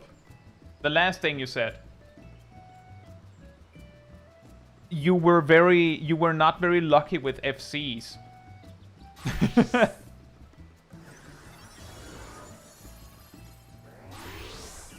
And that's correct, Dazvich. That is correct.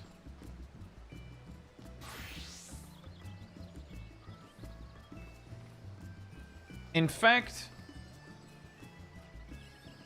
part of what makes the first Gigapole in Bottom's Metal almost impossible, if not outright impossible, for Warrior to solo, while the first, like every Gigapole in Mount Gold being easily soloable by a Warrior. Okay, you have to kite, but doable, despite being more mobs than the first in Bottom's Metal, is because Bottom's Metal's first Gigapole includes like 5 ranged mobs, which means that you can't kite them very well. Meanwhile, Mount Gold's Gigapoles don't have ranged mobs. So you can just run away when you're scared. And that, like, cuts their damage in half, if not more than that. I was like, is the name Tsukari? Hope you're doing well. Is it Tsukari or Tsukare?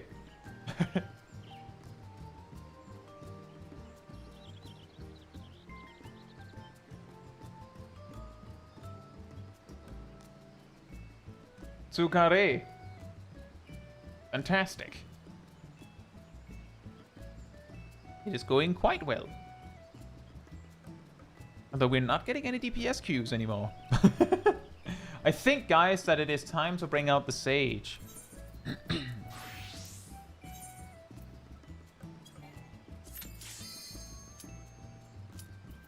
And... wait a minute.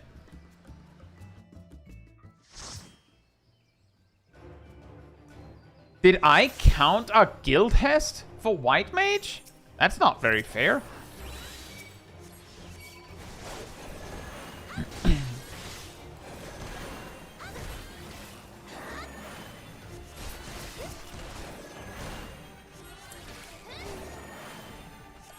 My notes say that the only duty I did with White Mage was a guild test. Well, we'll do Sage and White Mage. I think we'll focus a little bit on healers to catch that up. Get that rectified.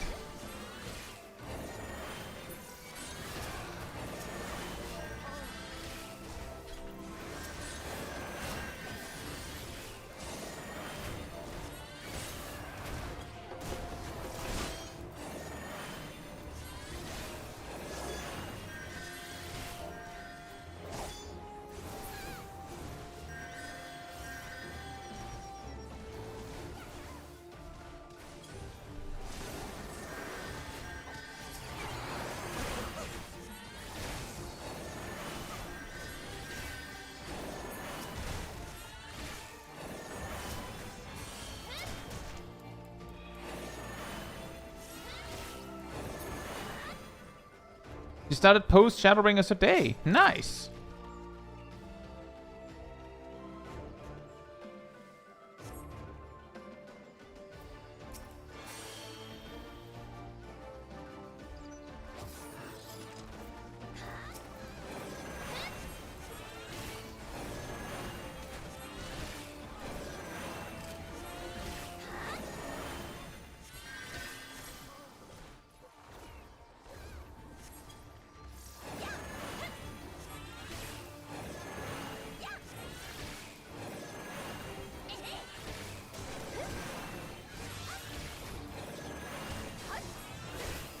A mittens, hope you're doing well.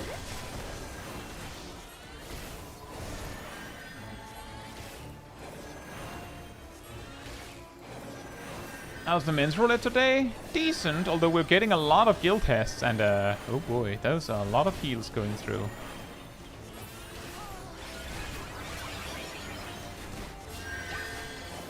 Hey Bulky, hope you're doing well, and thank you so much.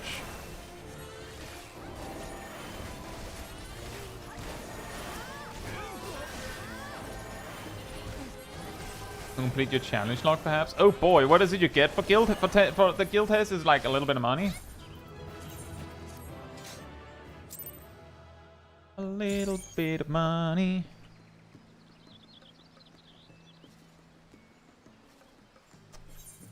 What's that one called again? Stinging back.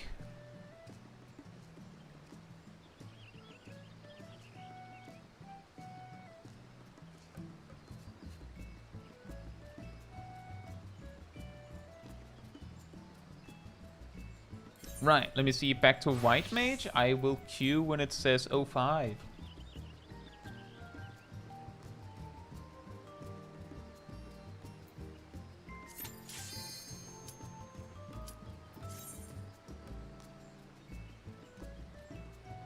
Hey, Steve Austin. Hope you're doing well. Not enough to make it worthwhile running 10, right?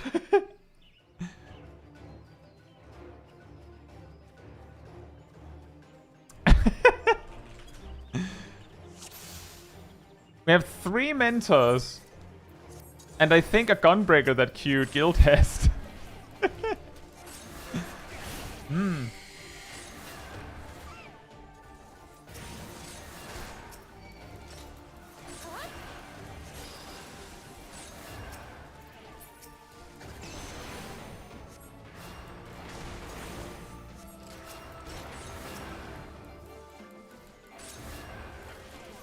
The weekly challenge bonus for completing challenges.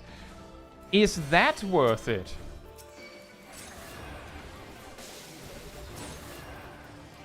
So I'm pretty sure that's like 10k gil. Could you not get 10k gil in a faster way than that?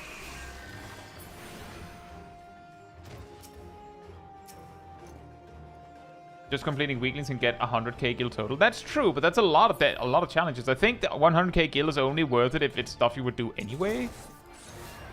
Thoughts?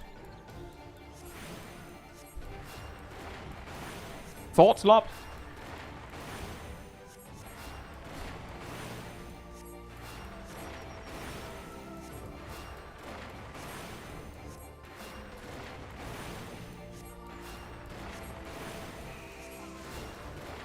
Gloon was the red mage in the previous run. In the guild test?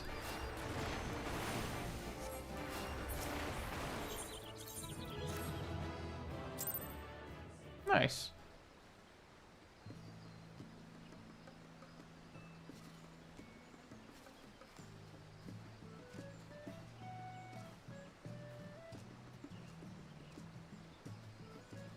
I'll queue when it says 54. What is your Lop Red stall name? It is named Lop. 17-minute replacement. Extreme time? What? Huh? What does Men's Roulette give you? Is it better than Leveling Roulette? No, you cannot queue for Leveling Roulette. You cannot queue for Men's Roulette if you're not a max level job, first of all. And the daily rewards for Men's Roulette are terrible. The reason you do Men's Roulette is for the achievement, or for the sake of doing content. How have they been here for 17 minutes?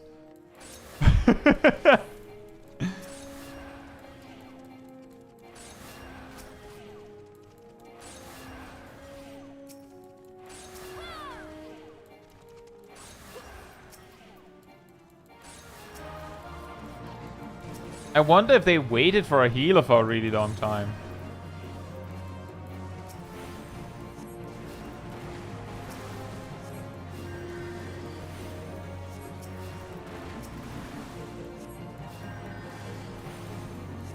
Hey, Red Hawk. Hope you're doing well.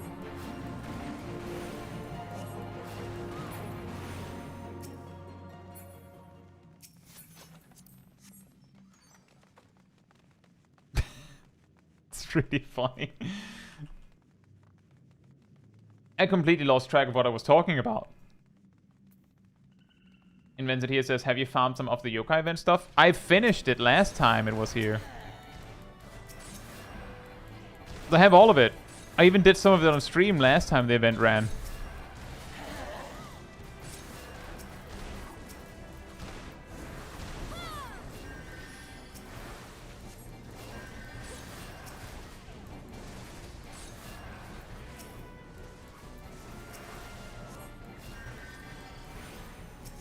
But the group composition has to have been a 3-man. I guess? The thing that confuses me is that I'm pretty sure if they used ranged attacks, they could have basically cleared the dungeon in 17 minutes as they are, I'm pretty sure. If they just carefully spammed ranged attacks. Maybe the tank would have needed potions. But still really funny. You were saying the Mentor Roulette gives poor rewards? Right. The Mentor Roulette gives really bad rewards. The main reason you do Mentor Roulette is for the sake of it, or for the 2000 Mentor Roulette achievement, which gives amount. Did they say what happened in this Sasha run? They have not said anything. I don't feel like asking. I feel like the answer is either multiple people are replacements, which is really sad, or they waited for a healer.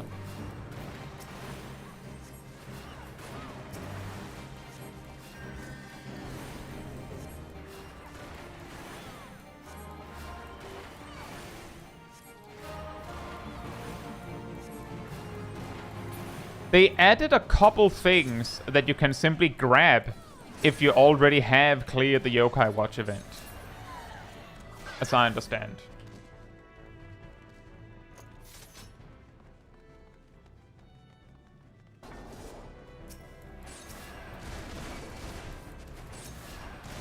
But point is that I already cleared it, so I don't need anything. There's nothing to interact with left for me.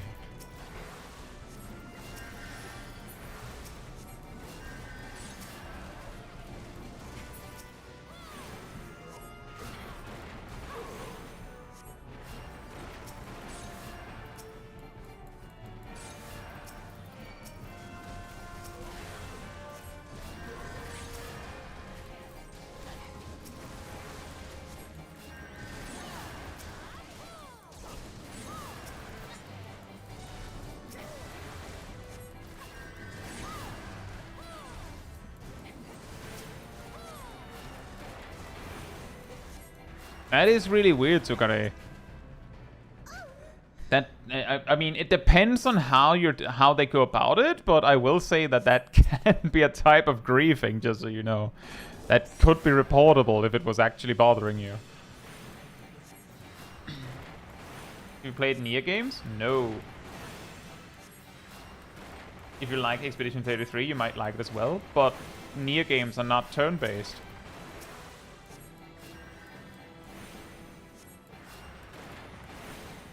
As far as I know, Nier has nothing in common with Expedition 33's gameplay, does it?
Oh boy. So the story seems to be Party of Theseus. Everyone were basically replacements. Maybe one person was original member.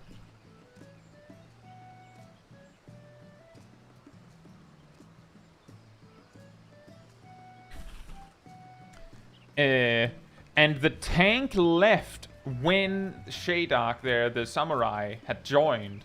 And I'm guessing that they didn't have a healer, so let's just say that probably soloable by a samurai. Like, Sastasha is soloable by any job, really. But you do have to get it right. So kind of says, is this house you're at in Dawntrail? This is my house. This is my house. Do you see the pinned comment? That's where it is. My house.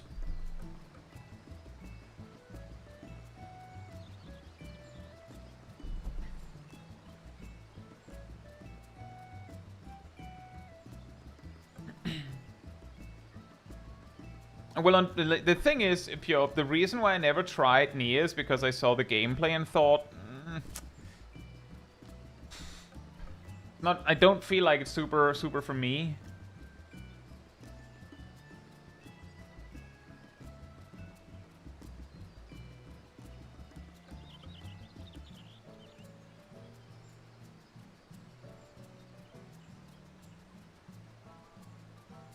And I already have plenty of games that I'm working on. Currently, we're playing through Monster Hunter Wilds. Instead of playing Nier, just play Stranger of Paradise again. Just play Soup again. Missed the last hour of the stream. How's it going? Have you done an stream yet? We have not, but we've got a lot of guild tests. Right, now that we've caught up with White Mage, let's get something done on Sage. I'll queue when it says 48.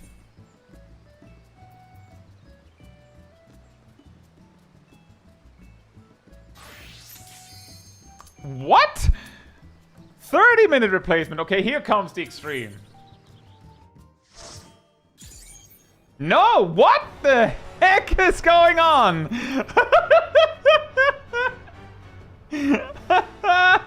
Its steps were light, and its Okay. death was as painless as it was beautiful.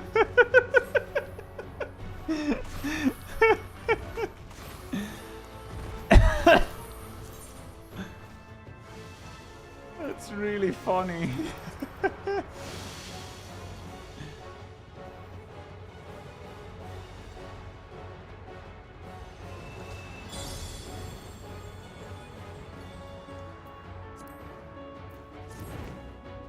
Apparently, I Bathed missed in the its golden invitation. glow, they all slept happily ever after. 30 minutes!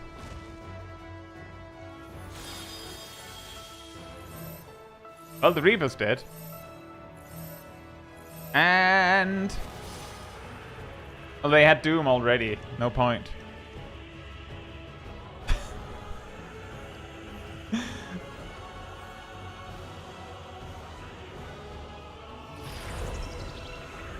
It's a really effective wall, this.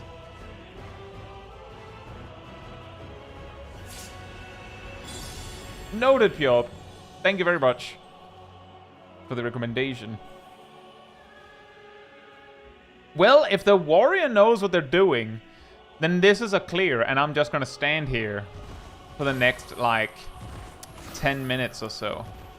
The Pictomancer may be fine, depending on how good the warrior is. But either one of them is dead if they get the Doom, unless the warrior's really fast on the heals, because the Doom is removed by being healed fully. But this dungeon is soloable, synced by a warrior. So if the warrior is good, then I don't know why I'm here. I don't know why I'm here. Oh boy. Oh boy. He has to heal himself quickly. Does he have equilibrium? No, that's not gonna work.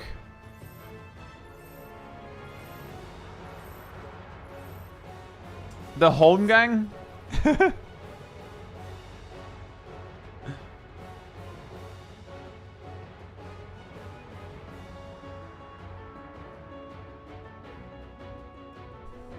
Nazinator says, I don't get how people can memorize all of these dungeons. By doing them very, very, very, very many times. Hey, Master. Hope you're doing well. You know, I initially read that as Mentors and Manatees.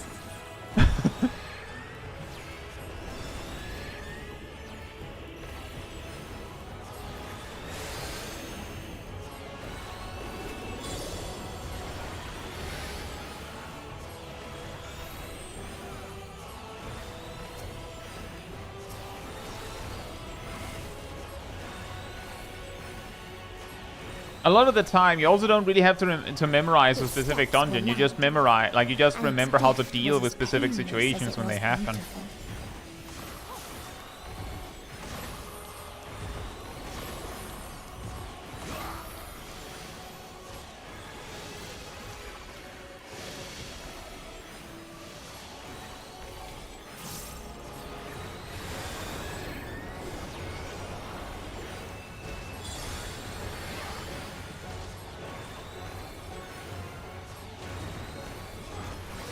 Bathed in its golden glow, they all slept happily ever after.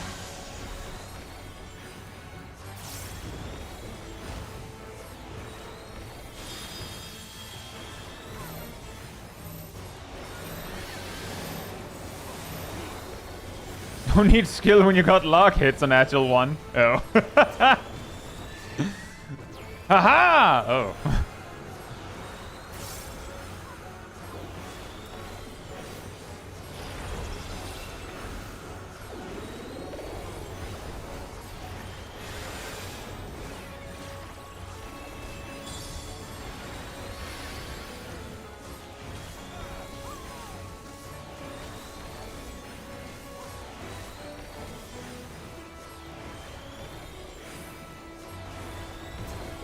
1.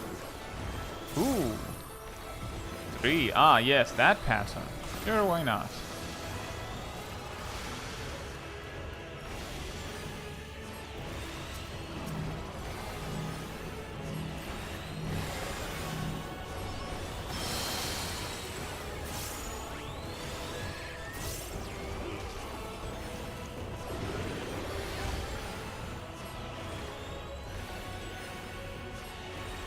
Do you think it's feasible to start Bosha in 2026? Yes.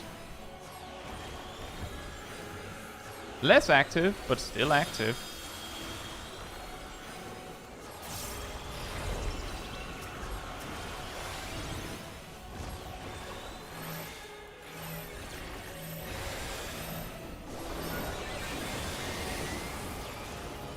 The real problem will be Castrum Lacus Latori, yeah.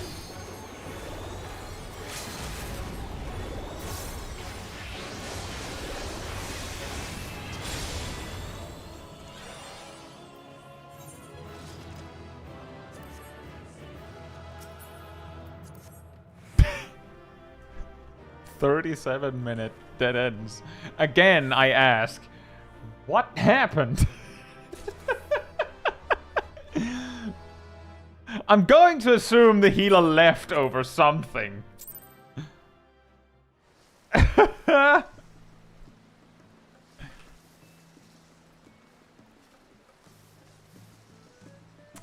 KG Lawless says, if you're on Chaos, Gunhilda's blades will find you before you find them. Castrum like Satori, the Lupin Regine, and Dalriada being pinged all day. Is Gunhilda's blades a Discord?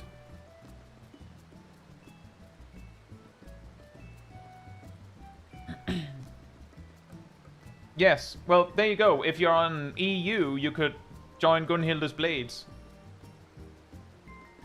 And there's probably also ones for other regions. KG Lawless says, look for AI Angel on Party Finder. There you go. Thank you. Very cool. Some people seem to really struggle with the bosses and the dead ends. Oh yes, very, very true. I did include the first boss and dead ends in my 10 hardest dungeon bosses video, and I believe I made a stipulation that only one boss per dungeon. Not necessarily because I would have included multiple there, but admittedly, the bosses and dead ends are pretty rough. Anyway, I'll be right back, and then we keep going.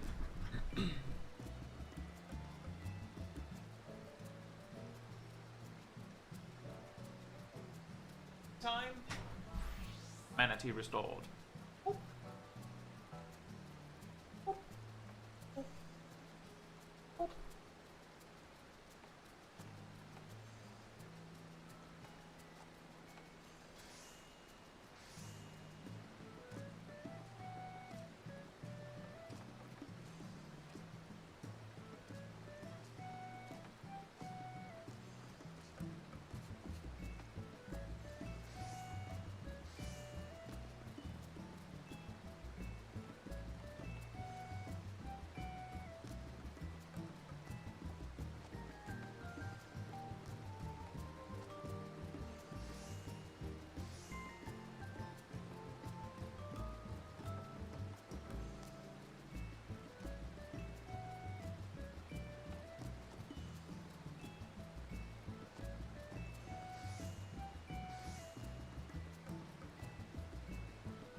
Alright, I'm back.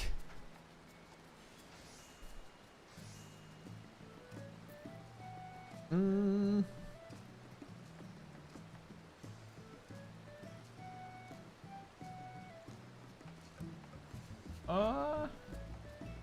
Someone says, I had a 17-minute WIP on a spot here, wondering why the tank left. Well, it turns out one of the DPS was the first time, and the other one, a returning player, struggling hard. I think that white mage raised 8 times. Right, work in progress. That is rough. That is rough. Well, spin the wheel of healers. Let's see what we have, what we get loaded up.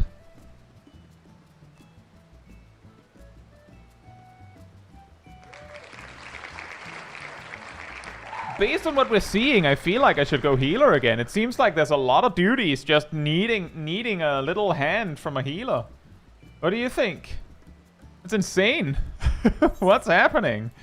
I'll queue when it says 42, but I'll go as Astrologian because what in the world is going on?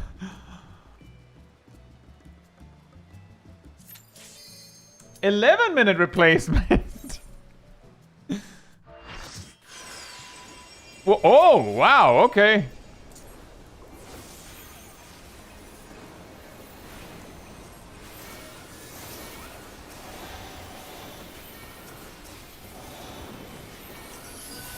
Oh, whoops, I forgot my crown. Oh, well. Darkness must be Ow. destroyed.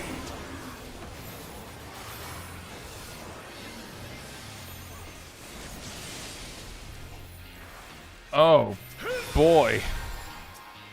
Straight up, basically everyone got frozen.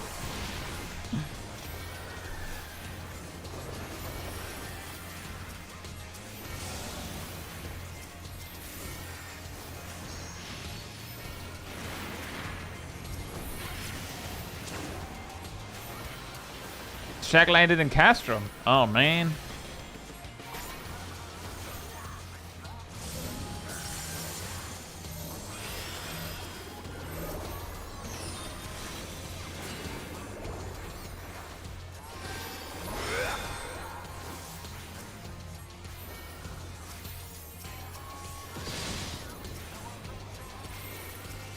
I meant to use bowl there. Sorry about that.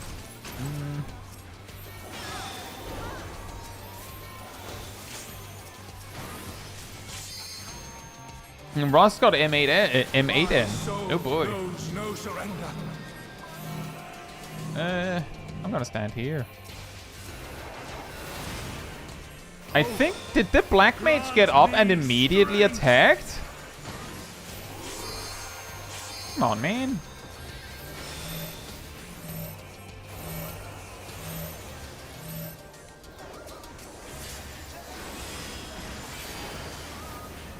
We're having a dead tank here.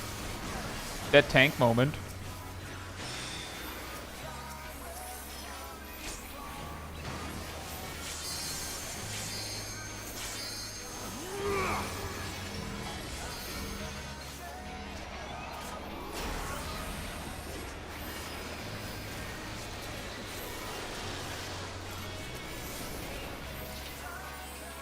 Gleaming steel, light my path.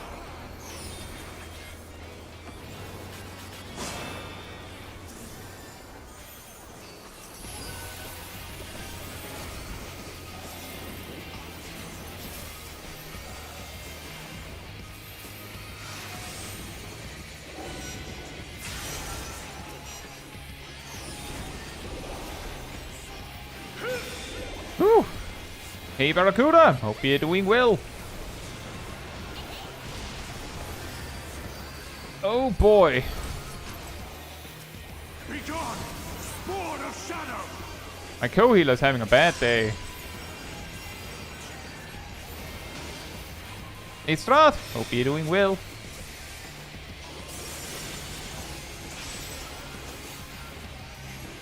Hey Christopher. This is insane.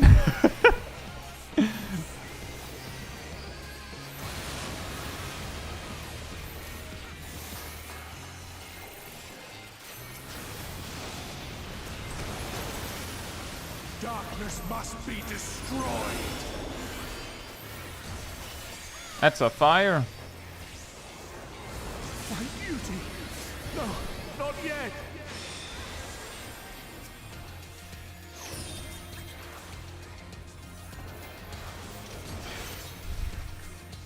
Oh boy.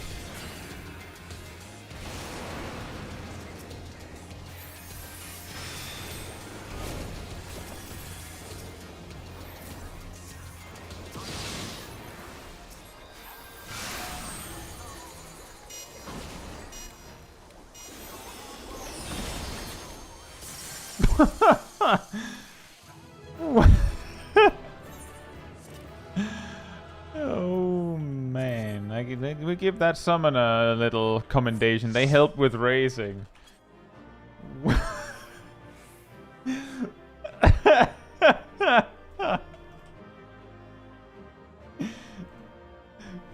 Wow, that was crazy.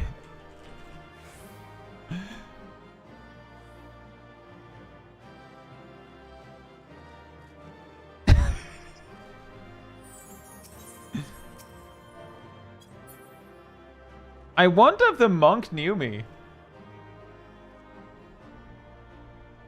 If so, that must have been crazy.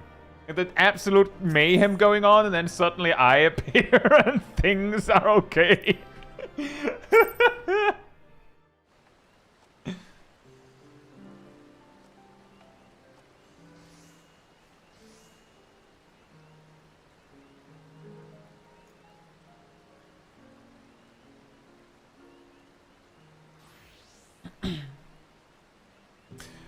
Well then.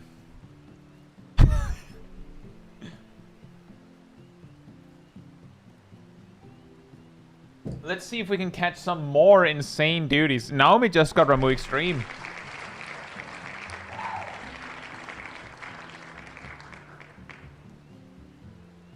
See if we can catch even more insanity with a healer. I'll queue when it says 50.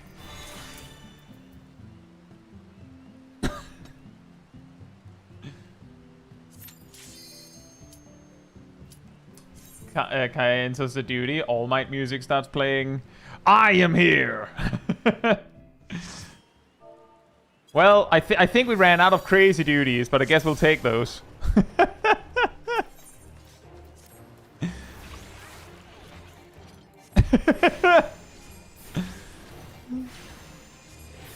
The thing that usually makes queuing as healer in Men's Roulette a little bit bland is that I feel like you always just get a lot of like high-level dungeons or leveling dungeons. But today seems like a different day.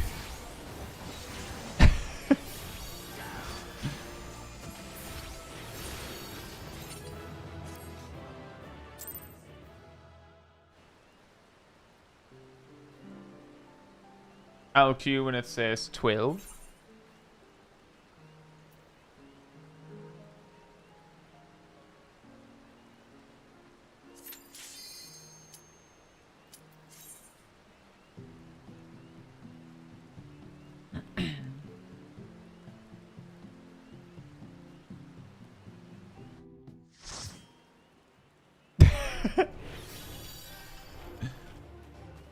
And yeah, if you are enjoying the stream, it does help a lot with a like over on the YouTube side of things. Or, you know, if you're enjoying his stream on the Twitch side of things, you can of course follow if you want to see more of this in your your list of daily streams to check out.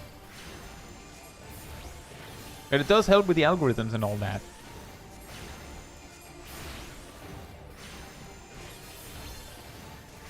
This is the compensation Bachman. Hey Narnia and Nanua, hope you're doing well. This is like the mental roulette going, well, you've been through a bit. Here's a freebie.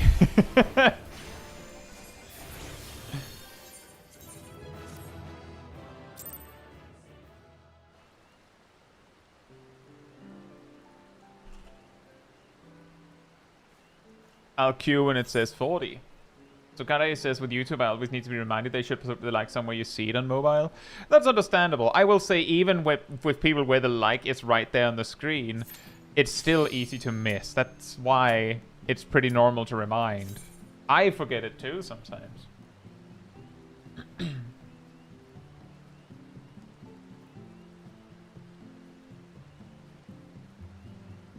Oh, sure, Nazanator. I appreciate, like, the reason why I suddenly went, maybe I should queue heal up a little bit more is exactly because there was some funky stuff going down. If it was just, oh, it's a high-level dungeon again. Oh, it's a high-level dungeon again. Oh, it's a high-level dungeon again. Then I wouldn't bother. It's precisely because something weird is happening that I'm like, maybe we should go heal a little bit.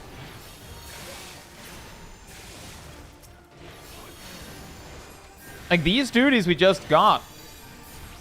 Fantastic video material.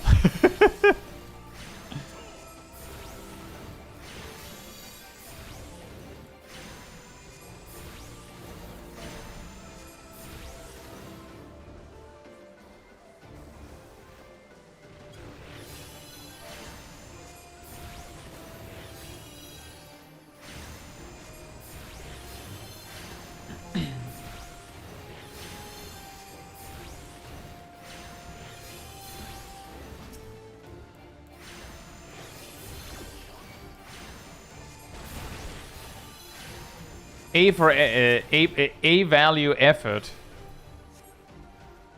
for the attempt to interrupt.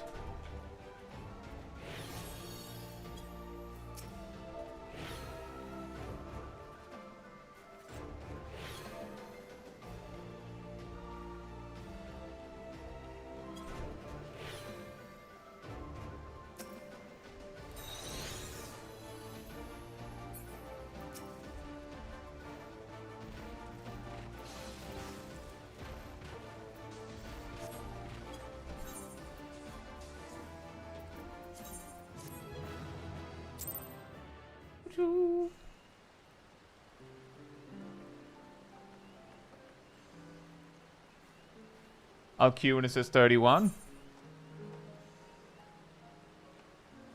Hey June, hope you're doing well.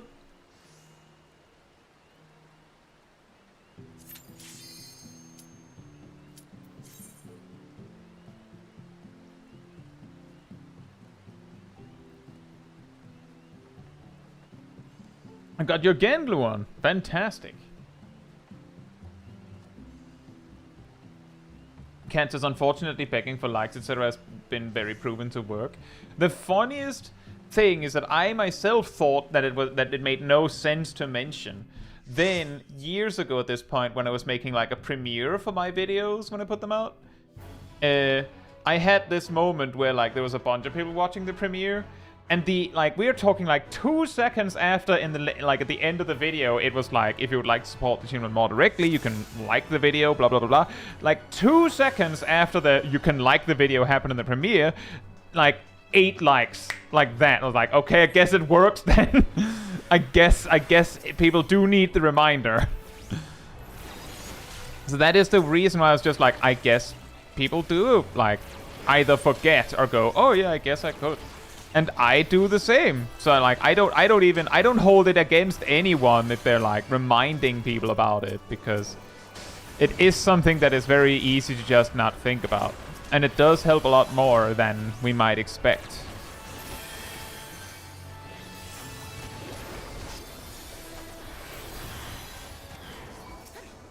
Oh boy, oh boy, oh boy, this chaos is going to kill me.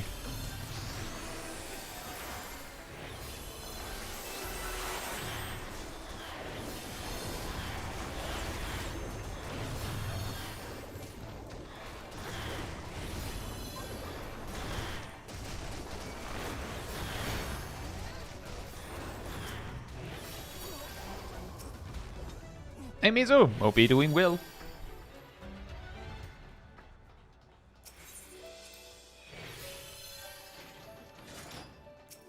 I appreciate it, Daswitch.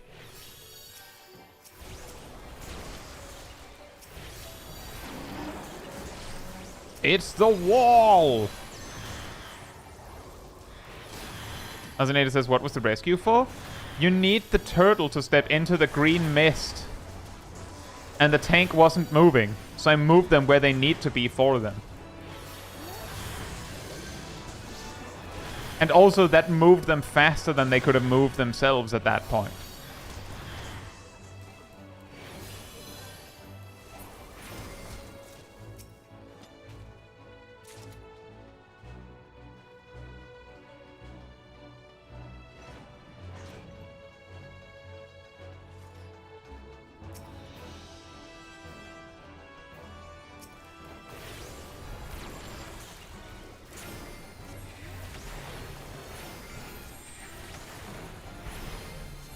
Steve Olsen says, I think more on if you just watch a video, it's easy to forget as you go full screen and then click off it. But live streams, I click when I join. I click like when I join. That's the spirit.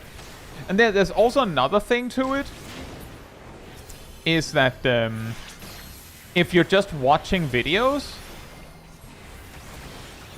who knows? Maybe you go, oh yeah, I should have liked that. I liked that video. I could have given it a like. But then it, you know, moves on to the next video with autoplay, right? And then it, like, whatever.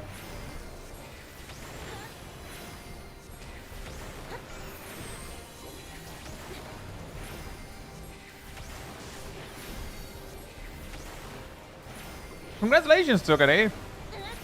That's a lot of defensive cooldowns.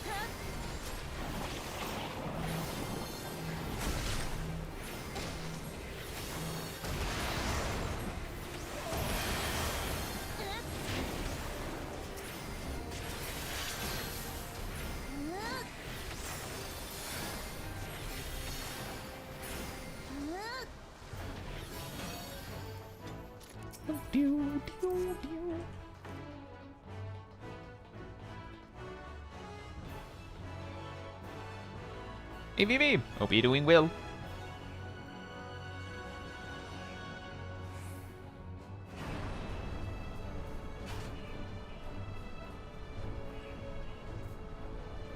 I also usually don't watch videos in full screen. In fact, I'm reasonably confident that the screen that I edit my videos in is smaller than the screen that I would have watched a video in. So if you feel like if you watch any of my content in full screen or TV that the tooltips are like unnecessarily large, that would be why. I'm like, I mean, you'd need to read it, right? Otherwise, what's the point?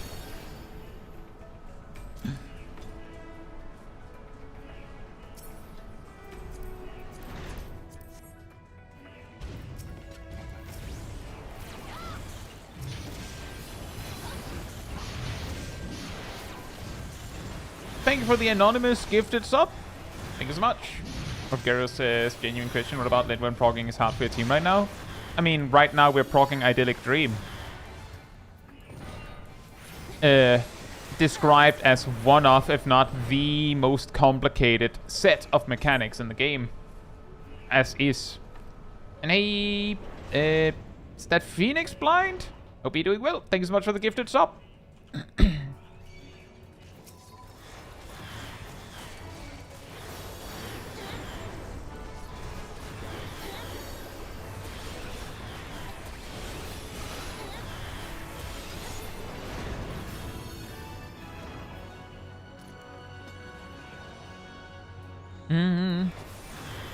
I guess the gifted subs. Thanks so much, Phoenix Blind. And Amy a Crow. Hope you're doing well. And thanks so much, Phoenix Blind. And I hope you enjoy the mount. Thank you so much.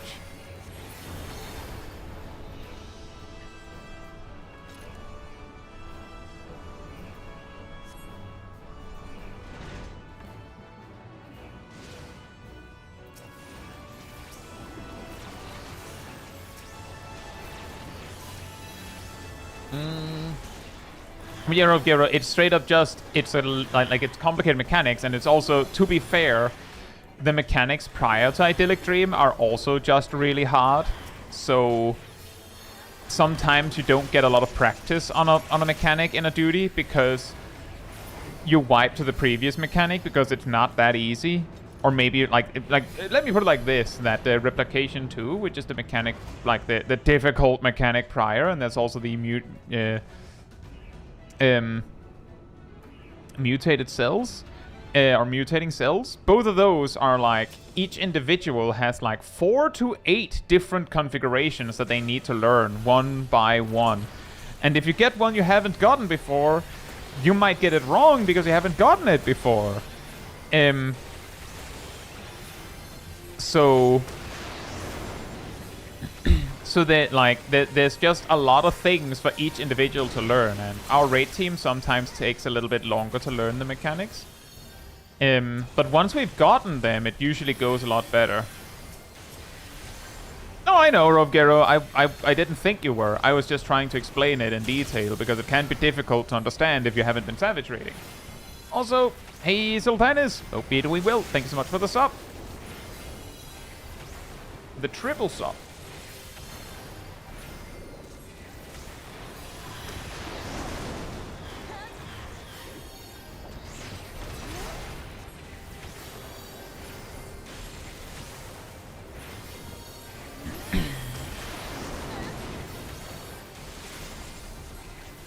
Dynamic sensory jammer. Oh boy. I have a feeling that everyone here is going to fail this. And... oh, no. Okay. That's surprising.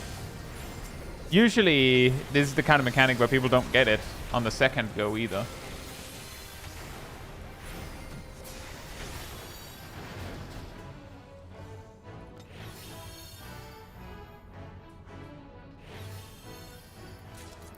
Like my recommendation, if you want to put yourself into the stuff we're dealing with, Rovgero,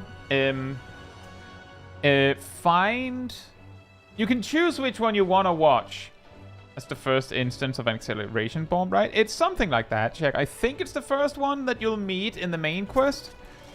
And then it also looks weird for an acceleration bomb because it's like the archaic version, you could say. If you want to have an idea of what we're dealing with, Rovgero, go to Hector Hectorson, the Hector Lectures YouTube channel, who makes like Savage and Extreme boss guides. And check either of the M12S Lindworm Phase 2 guides. The NA or EU one you pick. We're of course going with mainly the EU stuff, but we're even using like the addendum, the banana codex strat for replication 2 and things like that. But the thing you need to know is the idyllic dream, which is like the second half of the video that is like 30 minutes long. And let's just say he explains each set of mechanics one by one. But each of these sets of mechanics are not that hard to solve. The problem is that you have to solve them where the boss will like do the setup for a mechanic and then just teleport you somewhere else and just like file that for later. Just save it for later. And then, you know, a little bit later, he'll teleport you back and be like, do you remember where you were for that mechanic? Do you remember what you needed to do for that mechanic? Well, we're like 30 seconds later. Do you remember everything? And it's just like 3-ish sets of mechanics that are just interspersed like that. Makes it really, really difficult. There's a lot of practice involved. Server says, pretty sure Coils had one acceleration bomb. Yeah, but Coils is not part of the main quest.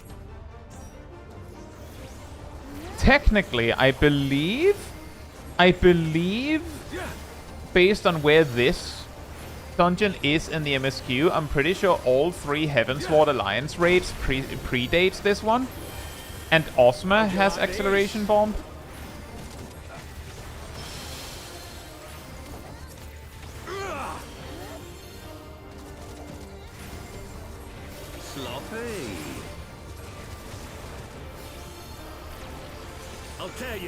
What fight are you talking about? The thing I was talking about with the crazy mechanics is M12S, the final boss in the current raid tier. Idyllic Dream is the mechanic that we're talking about. The other mechanic we were talking about is acceleration bomb, which is the common name for the mechanic where you get like a die over your head that counts down, and if you're doing something when it hits, like when it hits 0, quote unquote, you get punished. How'd you like this?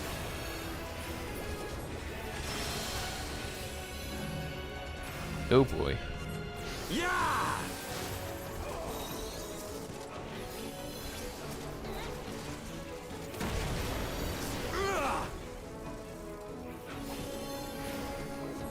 Sloppy. But yeah, exactly, Lana. Ozma is not part of the MSQ, and weirdly, Ozma has the new version of acceleration bomb. Yeah!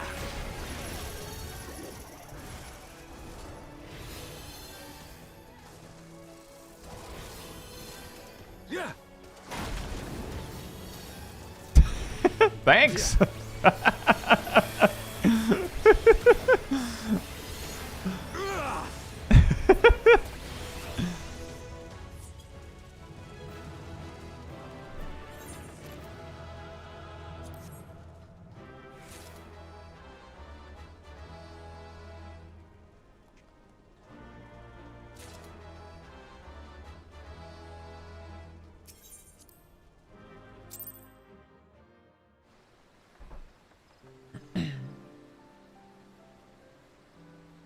Rob Guerrero says it's weird. Final Fantasy XIV is one of those games where even if you know the strats, it doesn't mean you can immediately do them.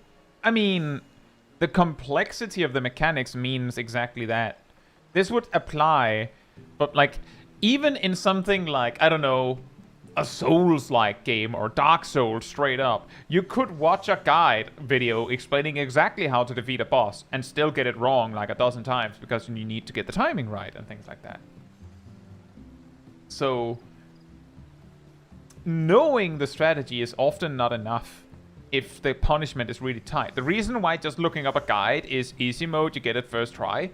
In like casual content. Oh, thanks.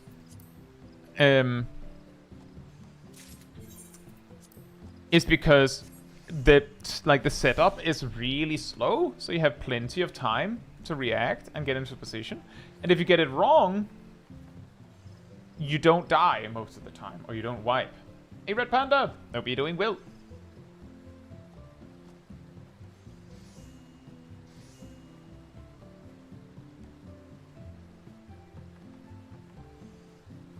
And thank you for Crash Notes. Right. Let's try Dancer again. Now that I think we've gotten the Duty Finder a little bit less insane. Alcuin says 54.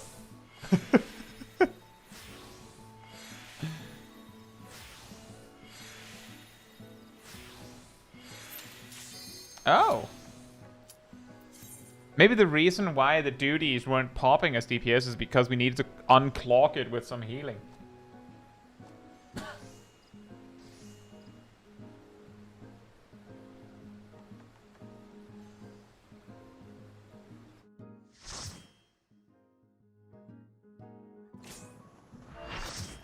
Oh boy. Oh, Taldabar's here.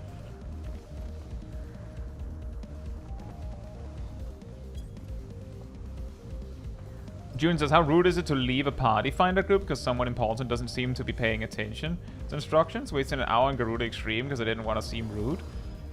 I mean, you can leave when you want to. Like, it's okay.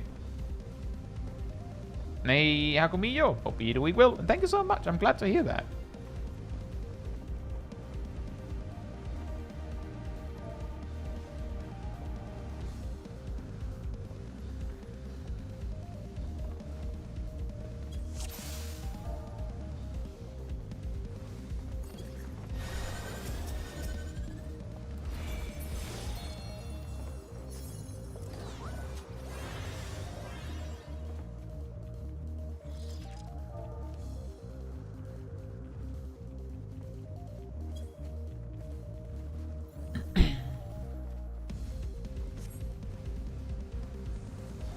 Well, this is the extreme version.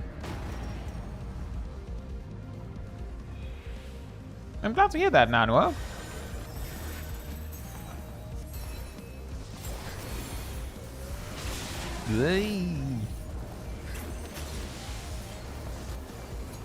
Can I get a feather? Nope, guess not. No feathers for me. 36-minute replacement for Ramu Extreme. Oh no. That might not succeed.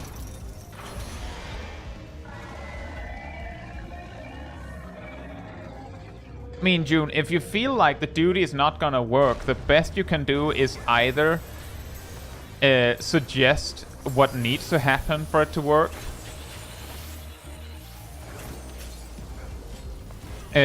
Which means, like, for instance, if the tank is not pulling their weight.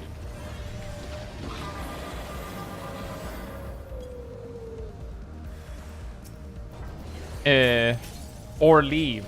Like, if it's not possible to make it work, then there's no point in you being there anyway, right? You being polite and staying doesn't really help anyone if you're not if the party isn't doing the necessary bit for it to actually be realistically possible. Gazel says, may I ask is all of your mentor runs made into videos? Yes, every single one. I'm surprised that's something you ask now, Gazel. I thought that was pretty clear. I'm so consistent with that I include guild tests as well. Just to say nothing happened. And if I didn't include them, then it might, there might be, unexplained jumps in amounts of clears, right?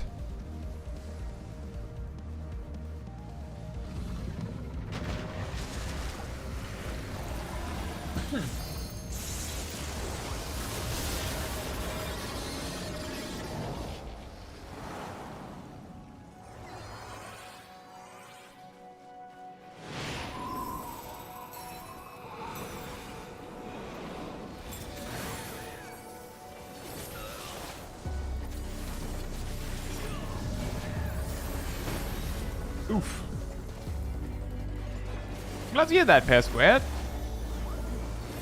It's pretty funny. That one came originally as a joke when I had a day where I had, I think, 28 or something guild tests in one set. Like, nothing happened. Nothing. Because it was just guild test, guild test, guild test, guild test. And I was like a DPS, so sometimes the queue was a little bit long for just another guild test.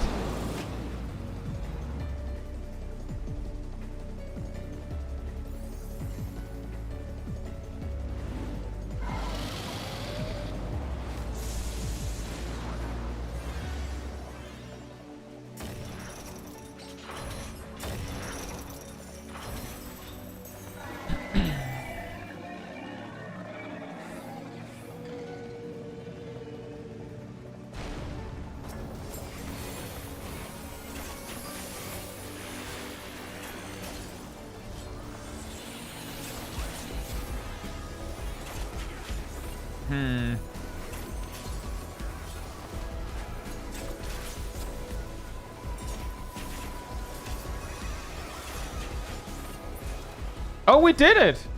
I was not confident there.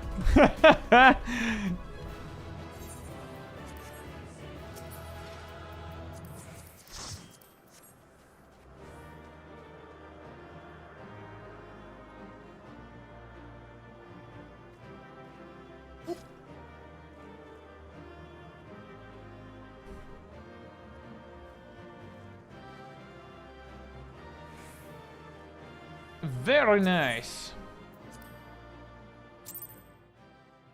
Have you ever got guild tests where it's 4 mentors who got paired together? That is impossible because Mentor Roulette cannot give you a duty that there wasn't at least one person that queued for it. No, but just today we did have a All's Well That Ends in the Wells with 3 mentors and someone who clearly queued for it.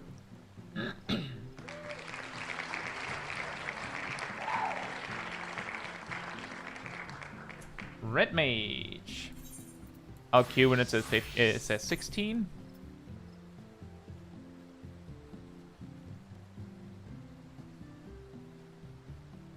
And that someone is most likely farming commendations? Probably. I generally don't commend anyone in guild tests because it's like, I mean, I have to leave. And commending someone takes an additional second. And if I'd spent too long doing it, then I'll have to wait for the screen to go black and come back again. And then suddenly it took me 10-15 seconds to commend someone. And the whole reason we're here is because the duty is fast, right? And I have to increase the length of the duty by 50% to commend someone? The joke there, if it wasn't clear, is that the reason why some people spam guild tests for commendations is because it's really fast to do a lot of guild tests that way. But the whole reason that we're in the guild test is because it's fast, so why would I spend extra time there? Pretty smart, right?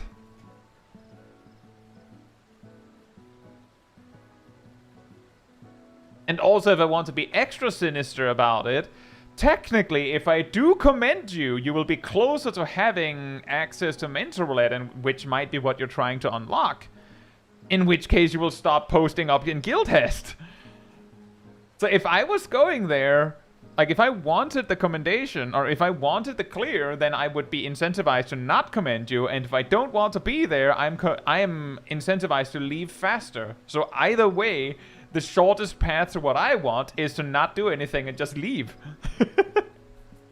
And also, it's nearly impossible to do something commendable in a guild test.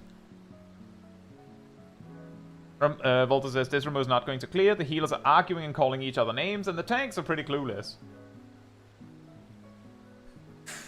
You don't have time to argue! Oh boy. And the Zackboy says, I got all my comms without completing a single guild test. I also just got the mentor unlock, like, naturally. But to be fair, I originally became a mentor when you only needed 300 commendations. And then when they upped it to 1500, I already had it. Well, I think we are going warrior. And boop, boop, boop.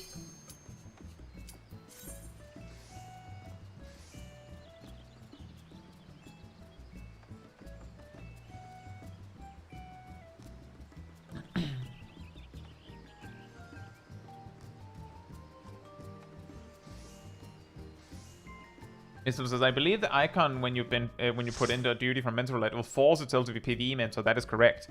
But not all PvE mentors are queuing Mentor Roulette. Oh, boy.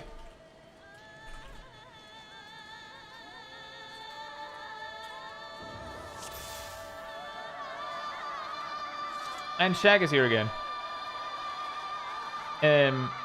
It is typically PvE mentors have the big mentor count, so I'll just use that. So the probability that they have the PvE mentor one on is low.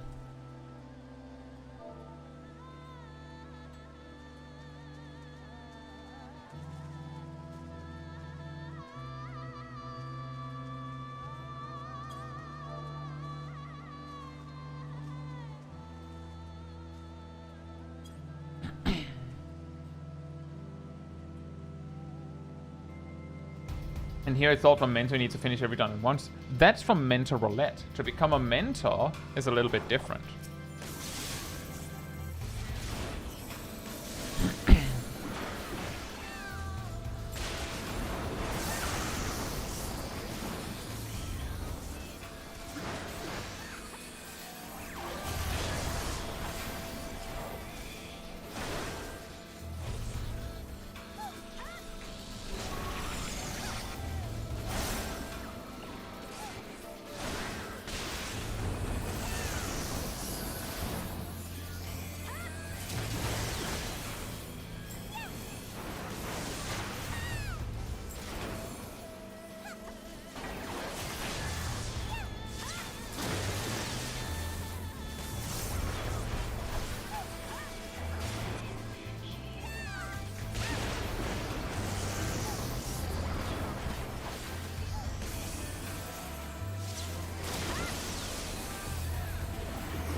This monk is gonna die.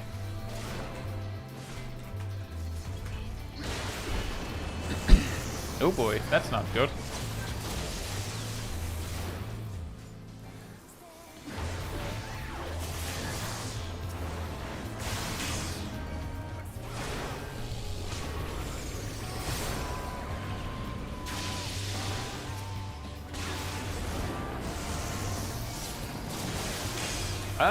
Shaq, do you know how to manage the orbs?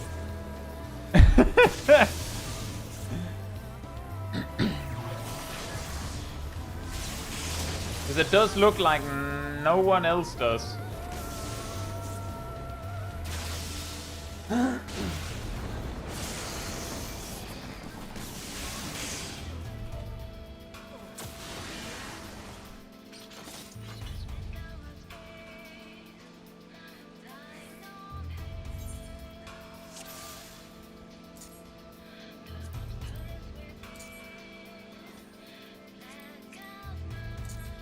Good enough.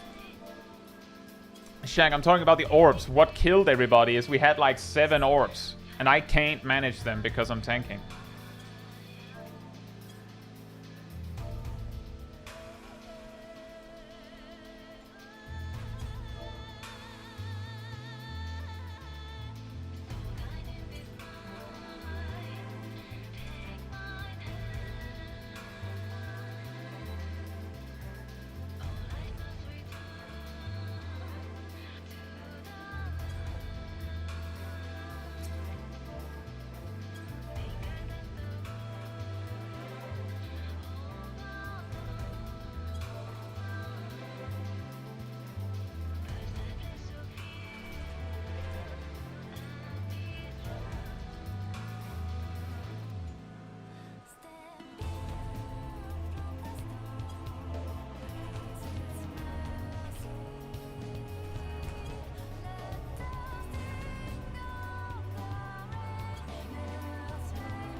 If the monk comes near B again while I'm tanking, I'll straight up just accidentally slip and kill him. You heard it here first. Because he was clear, if he does that again, look, he's doing it again.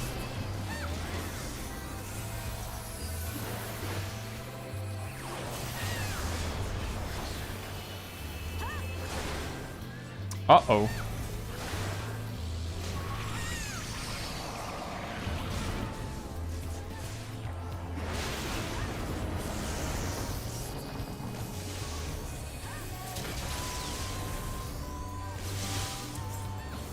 I'll try. I think I'm dead. Yep.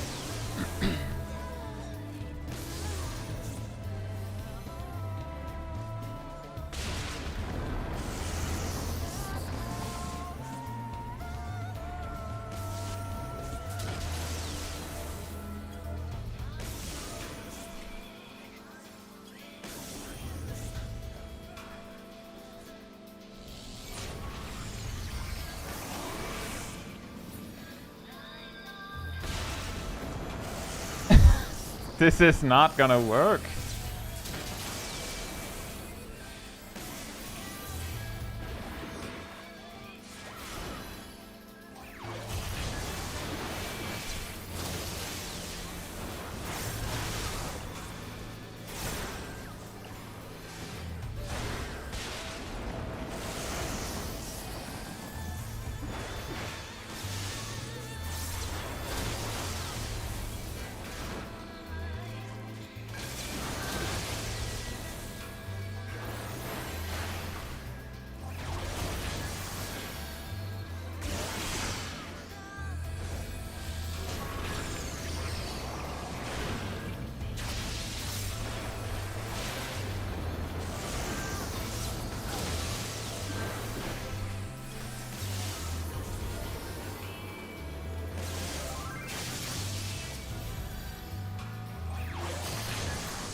The damage is too high for DPS to tank for very long, Hakumiyo.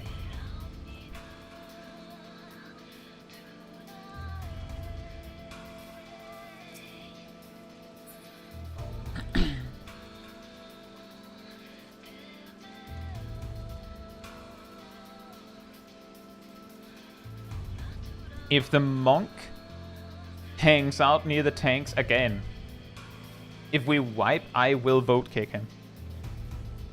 Because he's not reading chat. And he's not helpful at all.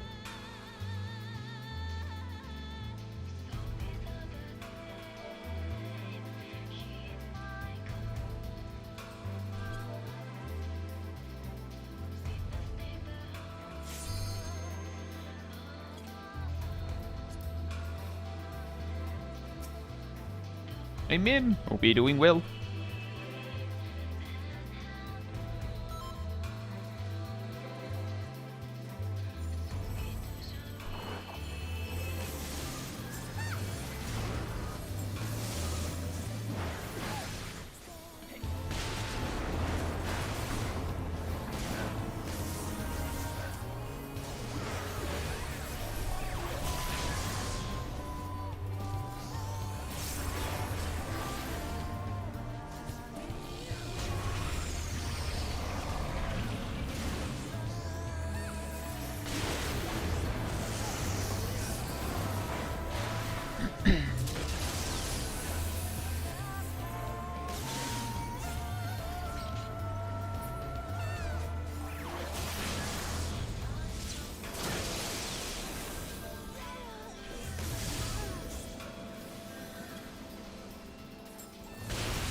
Happy Cell Dragon! Hope you're doing well.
Looks good. Nope. Oh, guess who didn't get help? It was the the monk of Narnia, of course. The guy who's just hanging out wherever he pleases.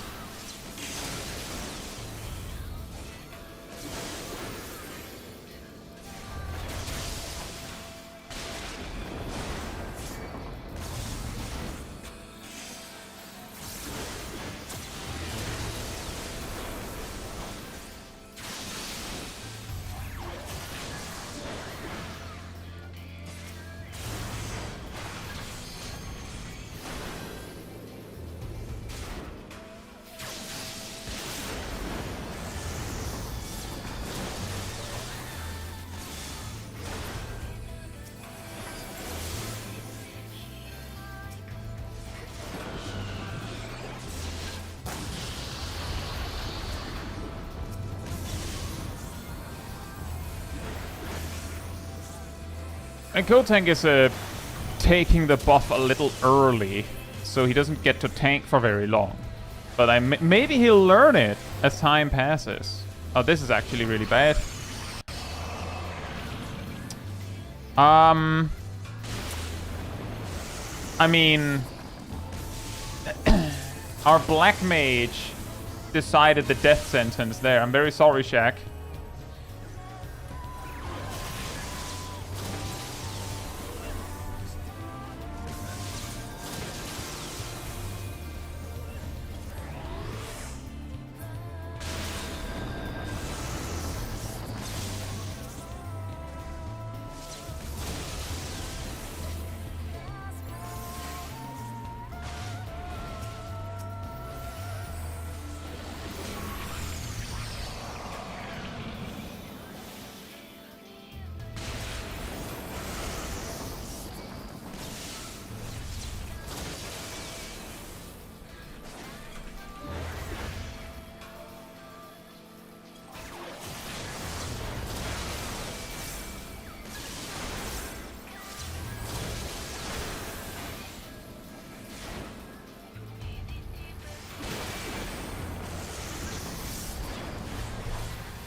Oh, never mind.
Might be a language barrier. He has not tried at all to communicate.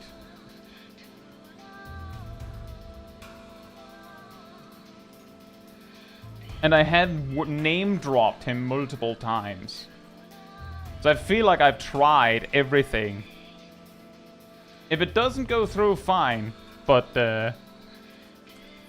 that's my perspective on this, is that we're not even trying to work with the team. Not at all.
And also, I do believe Volta just joined, so we're good. We're good on that.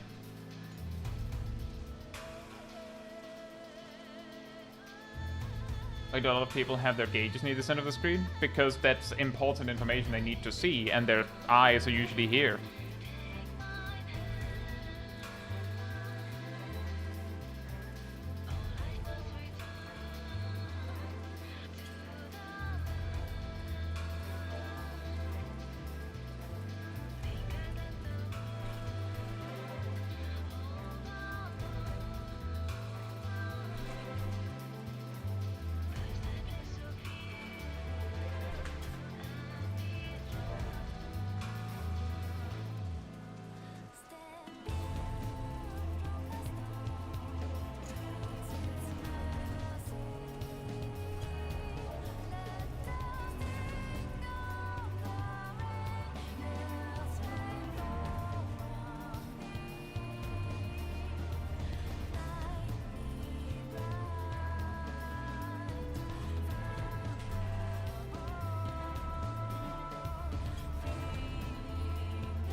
Hey, Boomermat. Hope you're doing well.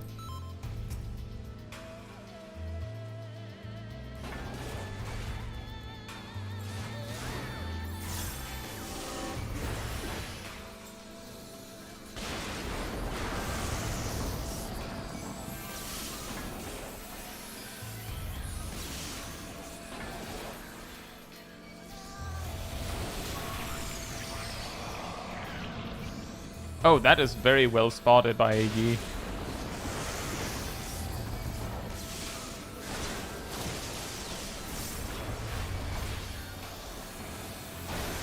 Hey, Octavin. Hope we will. Sounds like you're not. Yeah, the very important thing is I don't want to just throw around kicks. The reason why I wanted to kick that monk was because they were doing nothing to help. They were basically dead weight. In fact, if they got targeted by blue circles, it was probably a problem for the party overall.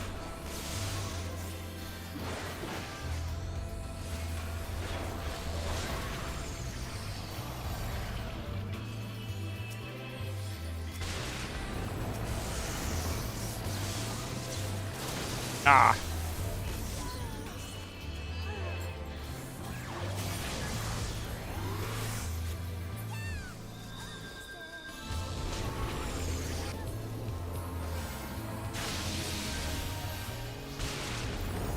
Uh-oh.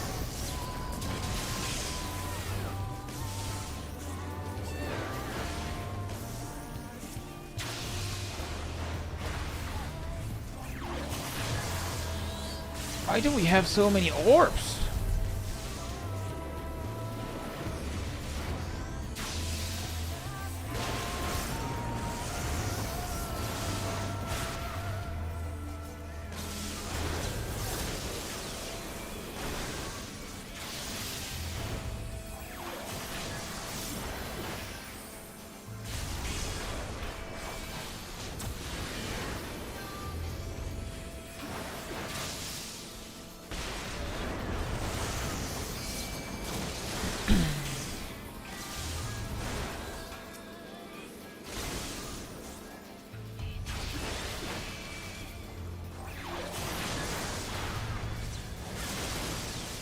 Oops.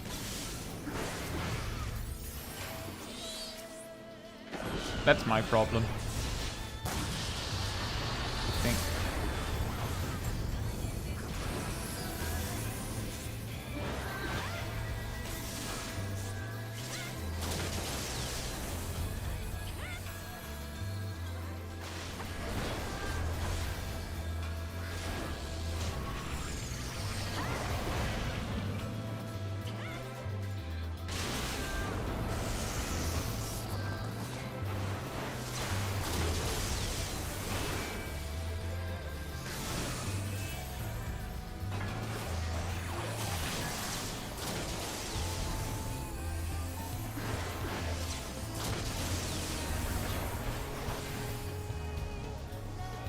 Not fast enough. You will die.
Oh, dang it.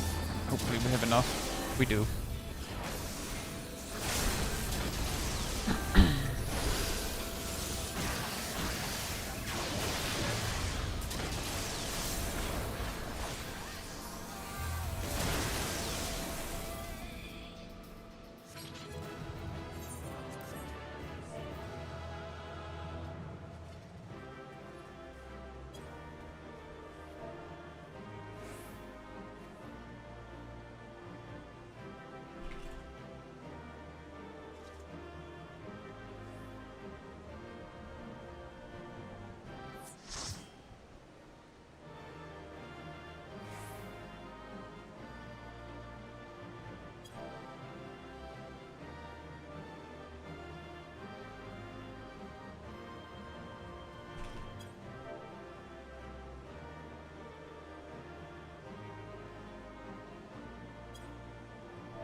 The rest of the team was fantastic.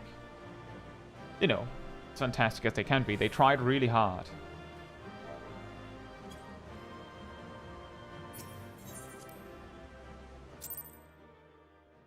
I usually do the orb stuff myself, but if I'm the tank, I can't.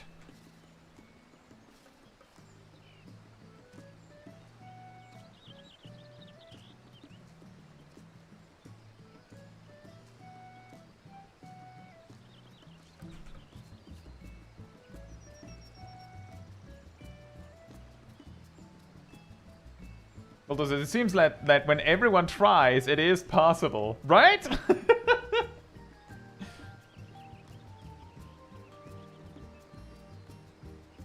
I will say that I'm pretty sure that we could have done it with the problem of the monk on the field. But I tried on every poll to get the attention of the monk, and they just ignored it. In fact, I want to remind you all, you could see this in the stream. You can rewind and check the stream if you don't believe me. When I was in the middle of explaining the first time, the monk said, "Go!" So I was like, "Are you paying attention to any of this, Mr. Go Guy?" And named them. Like, name dropped them. Like, "Are you paying attention to this?" They didn't say a word after that. Not a single word. It turns out that they had set their game language to French and that they didn't exactly have any other language enabled. So it's very possible they didn't understand English, but they weren't even trying.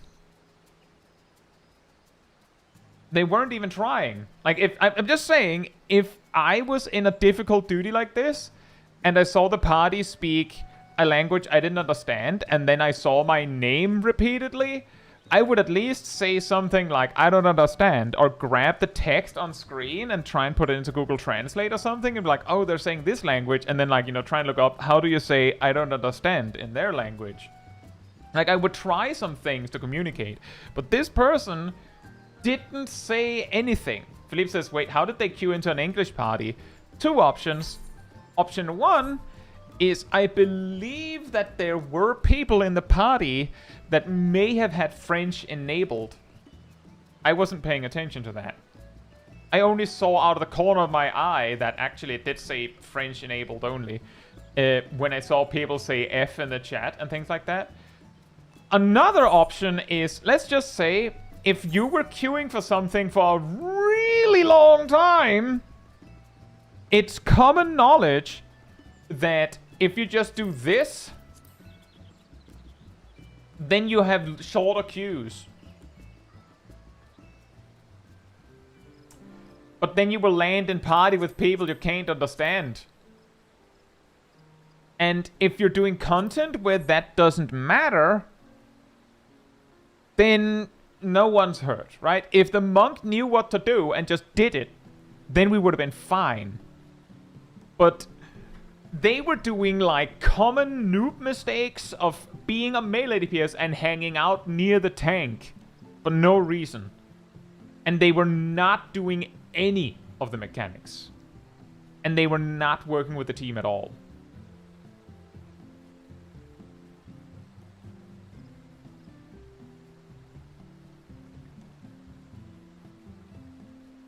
But yeah, if anyone in the party had this turned on, I believe they could be paired with that guy, and then by extension, the rest of us.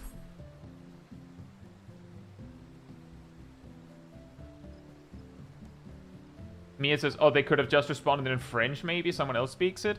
No joke, Mia. When I sent the dismiss vote, Serena, which I think was a dancer. Let me just double check the tape here real quick. Yes, one of the dancers tried to communicate with them in French. And the reason why the dismiss vote was hanging for so long was because they were waiting for the monk to say something. Anything. And they didn't say anything.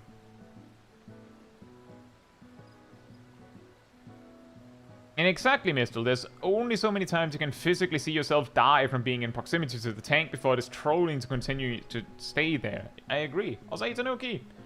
It's worth knowing that there is an auto-translate that says, sorry, I don't speak language, for all 4 languages. Yeah. And even then, if they had just said basically anything in French, then I would have tried to accommodate that. Based on the fact that the other, like the dancer, tried to communicate with them in French, from what I could see. If they had said anything, I would have I would have then been like, oh, there is responding, and then maybe would have halted the dismiss, right? It was a little bit like final moments, right? A little bit too late. But if they had tried to communicate, then I would have just kicked, just gone, we have to kick this guy.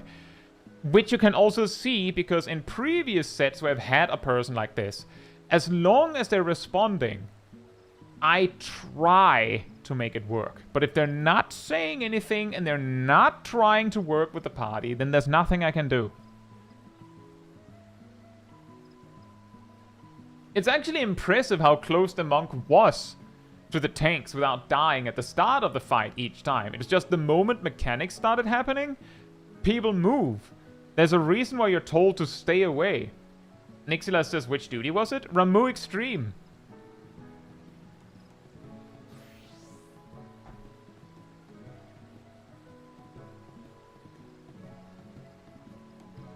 Ishuki says, I wonder if they want controller.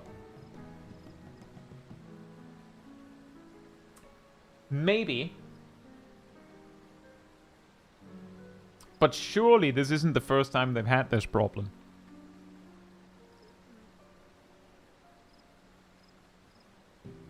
Like, I'm just saying, everything in the experience told me that there was no point. I explained what I could. They ran over and just stood ominously at the spot they really liked to start the pull from, which was not where they should start the pull from.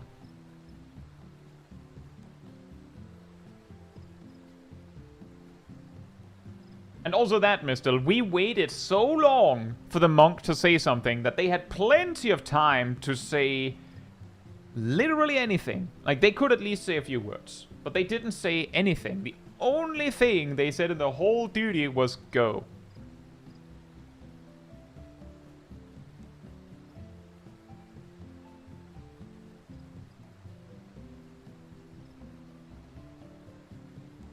Which is already not... Like, by the way, just pro tip, guys. If you want to get on the nerves of people actually trying to clear a duty...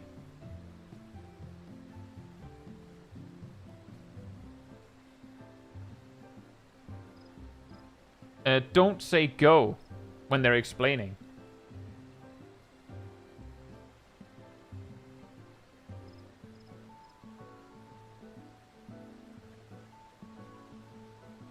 Squared says that meant they were capable of typing something too, which made it worse for them. Exactly. I don't know how long it took for them to write go, but they did write go, so they do know how to say something. And the one thing they decided to type was something that is really annoying when you're trying to teach people.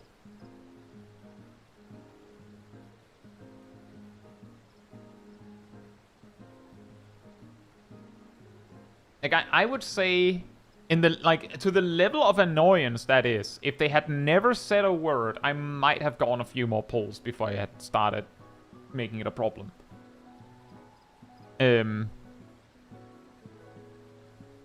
But I also might not. But I do not recommend just saying go. Overmed says, I am firm in my belief that some people just have the chat completely disabled. Yesterday, I was an 11-minute replacement in Abriales and joined to people explaining that any damage dealer had to use the limit break at the rift in the White Room. We get there, half the party dies to taking meteors, and no limit break. We somehow made it through anyway, and after coming back, we get an instant limit break. So they did know what it was and had it bound.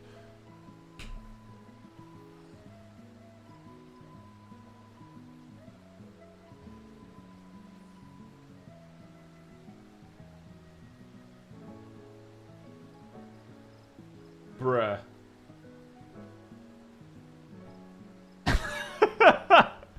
Just, bruh.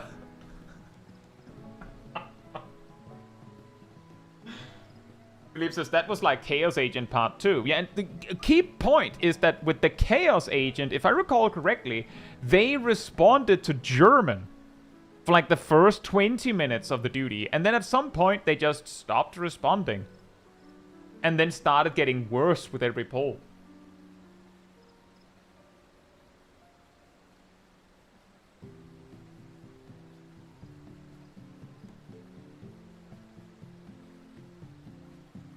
Walter says, I seem to have missed quite a lot for Kai to be this expressive today. I don't think so. I don't think so. We're just hanging out at the in the aftermath of a Ramu Extreme run.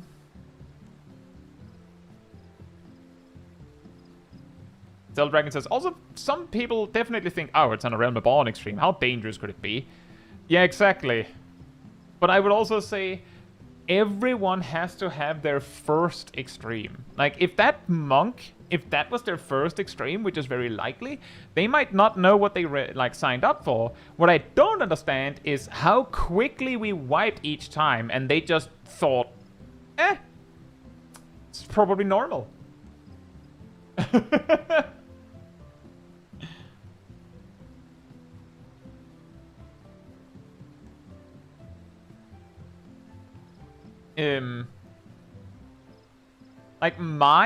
Just for comparison, my first Extreme experience was landing on Ultimate Weapon Extreme as Paladin. And I will say I know how to do a tank switch. I don't remember why, but we tried to just invuln the tank switch mechanic. Which, by the way, doesn't work. But also, let's just say the fight never got far enough for us to see many other mechanics. But that was in Stormblood.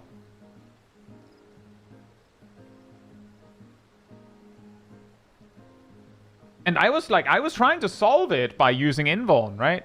And no one else had an idea. And after the poll where the invuln didn't work, people started leaving.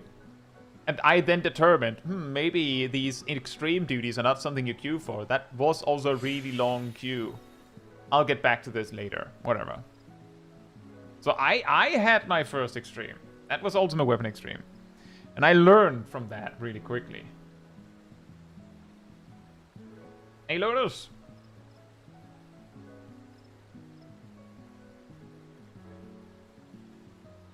Christopher says, even if it didn't work, you were trying. That's already better than 80%. Yeah, exactly. I was trying to figure out what to do. And my best guess as to why I tried to invuln it was either A, we didn't have a second tank because of a lever and we were trying anyway, or B, the other tank wasn't helping, or C, just testing.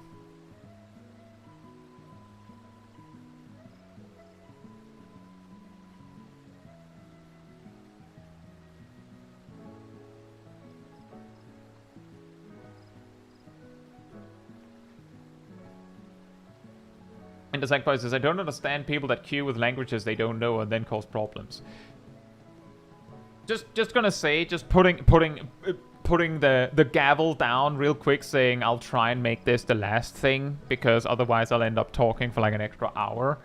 Where we have kind of hit the point where I'm like rounding off the stream, but I'll explain this anyway.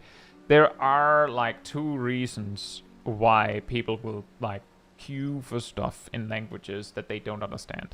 The first one is in an English main language region, queuing with not English enabled is going to basically imagine your queues just are 10 times longer. Maybe it's not that bad, maybe it's 4 times longer. At some point that's going to be annoying. And if you're told, if you just enable the languages, if you just enable English, your queues will suddenly be almost instantaneous by comparison. You will probably try it eventually. And for most duties that you would use the duty finder for, right? You don't need to communicate. So being queued into people that don't speak your language don't matter. Don't matter. Doesn't do anything. It's fine. You're safe. It's okay. You just go for it. You might even forget that you've enabled this setting. You haven't needed to communicate with anyone. Right? That's usually how it starts. The second one, and this one is more related to JP region. That is just information we have about how people act. You may have heard the stories about how tyrannical the JP players are about kicking people that don't speak Japanese. It's not that bad. However, in the JP region, there are a lot of players, like there are a lot of party finder groups that will say JP only. That might sound ridiculous. Imagine you're on Chaos or Light or any NA party finder, and you put in your party finder description that, by the way, is labeled like this, right? You put in it English only in the text, in addition to having said you have to speak English. That's what's happening. And they say that, and still sometimes will have people join that don't speak Japanese. And let's say that you're joining for, I don't know, M9S. You're joining for Vamp Fatale Savage. And you know how to do that fight. You know the strategy. You know a strategy. But turns out you don't know the strategy that this party is doing. So you wipe. People communicate in the chat. And you say nothing, or just say something basic. Like, hi. Sumimasen. Whatever. And just try and hope that they don't figure out that you don't understand a word they're saying. They pull again, you wipe again, because you don't understand which tactic they're using. They're probably using, was it game 8? And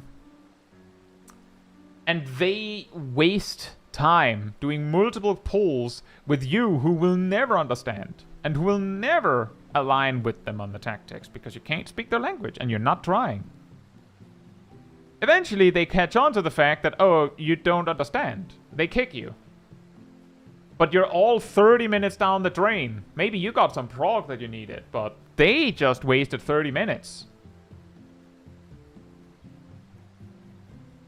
And as a result, they get a little bit tyrannical about going, well, if you don't speak Japanese, you get kicked. And prove that you speak Japanese before we start, because we don't want to spend 30 minutes playing with you only to find that you don't understand what we're saying, so that we have to kick you and play with something else. Like, you need to know Japanese from the start. And if you had that problem in Western English Party Finder, that people would join your group that didn't understand the language that you're using, you would probably also get a little bit antsy about people joining that don't understand English. That's also true, Jet, that JP sometimes have like 1 food or 2 food and then disband kind of strategies. But the concept is there, that the reason is that. Now, the reason I mentioned this when the question that Ender Sackboy came with was something completely different, right? Is here's the other side of the table, right? Because from the JP side of the table, and I'm specifically focusing on JP because it's more of a known problem in JP than in English, like NAEU. It's also a problem here sometimes, but it's just more rare. It's more something we know about in JP. I'm not trying to like hang them out in particular. But let's say that you are a player that lives in like closer to Asia than EU or NA, so your latency is turbo garbage if you're EU or NA, but it's actually fine if you're on JP. So you'll play on JP. Problem: you don't speak Japanese, which is the main language of the JP region. So I know, shocking. You want to Savage Raid. your party finder, as far as Savage is concerned, with people that speak your language, looks like this. Chaos data center represent. This is what you have in English. But if you could Japanese, or if you could just fake that you could Japanese, then your options look more like if all of these were Savage. Suddenly you have options. By the way, in the example, this one is a duty you don't actually want to do. So, do you have nothing or something? And result is that some players will then just try and fake it till you make it, because the alternative is nothing. The alternative is not getting to play. And when you learn that angle to the conversation, it's suddenly more understandable that they try that. And sometimes it's okay. Like, if you join M9S and you know exactly the duty that people want to do, and you know exactly the strategy that people want to do, then it's fine, right? If you don't have to say a word to get it right, then no one cares that you don't understand a word they're saying. If you could just do it, if, like, essentially, do you care that the person you're talking with doesn't understand what you're saying if they can act exactly based on what you said without understanding? Like, if they can just guess, then that's fine, right? But that's usually not how it goes, and that's like what causes this clash. But that's the logic, that's the reason. The reason why this happens is because the person who queues like this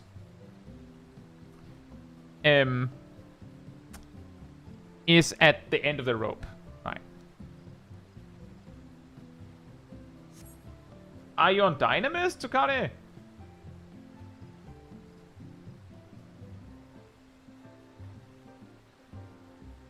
Crab Galaxy says, if I remember correctly, there is a data center or server on JP that is considered the English one. That is true, but it doesn't help that it's still, you know, main language JP. Crystal.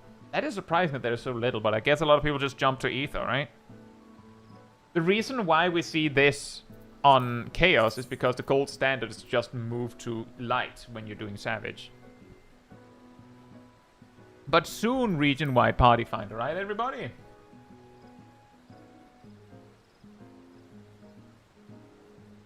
But yeah, that's the reason.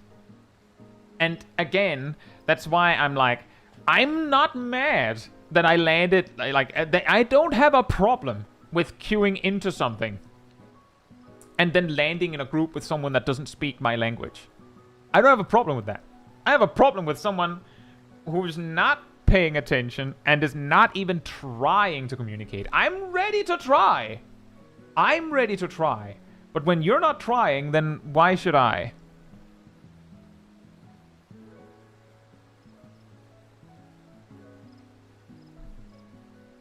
And that's the reason why I was that quick to give up on that monk.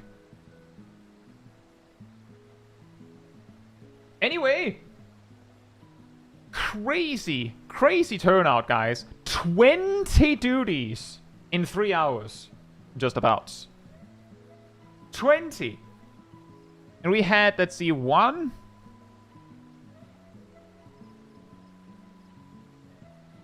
2 regular trials, and then 1, 2, 3, 4, 5, 6, 7, 8, 9. 9 guild tests. That probably helps a lot. 11 non-guild tests. And then we had 1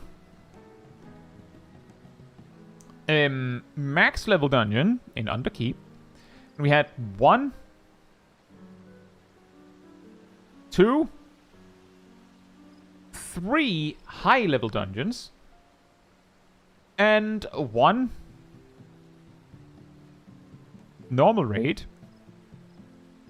and 1, 2 leveling dungeons, and 2 extremes back to back right at the end. But yeah, 20. Pretty big. Recently, we've gotten 12 a lot. Helps a lot when you get a lot of guild hests. As Phil Collins once said. Why should I even try? I actually don't remember that song.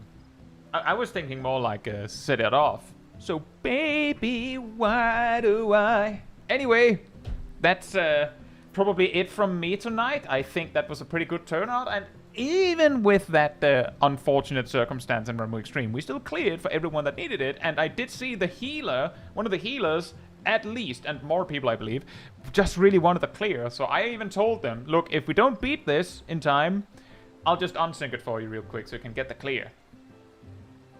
Which did seem to put their minds at ease. That's usually what it's about. Hey Joshua! Yeah, you caught us right at the end. But on that note, if you'd like to be part of the Discord community server, there's a link right there in the chat. There you'll find the weekly schedule where you can see what is coming up in the coming days. Usually updated Sunday or Monday. You'll also find the announcement room with links to videos and streams when we put them out. And if you grab the reminder roll in the roll announcement room, you get a notification whenever I do that. So it's like around 15 minutes before stream starts. You can catch it right when we go live. And if you'd like to support the channel more directly, you can like over on the YouTube side of things. You can follow. You can subscribe, you can become a member, you can super chat, you can cheer, you can do all of that goodness. If you don't like any of that, there's also the Ko-Fi link that Ariel posted right there in the chat. It all helps support me in the channel directly so I can focus on doing stuff like this with all of you. So thanks so much for the support. But let's see if we can raid somebody. Who can we get? Who can we get?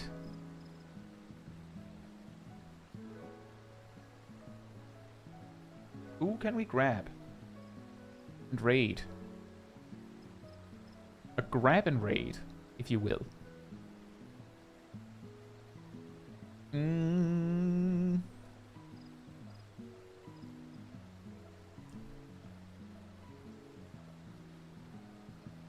Yeah, I see that, Shaq. I'm kind of like sitting between Reggie and Brian Ricardo. Brian Ricardo's doing some PvP, I see. As usual. How about we go Reggie? It's been a bit with Reggie, I think. Let's do that. Boop. And boop. And on that note, good night, good morning, afternoon, or evening, depending where in the world, and I'll see you all very soon. Bye-bye!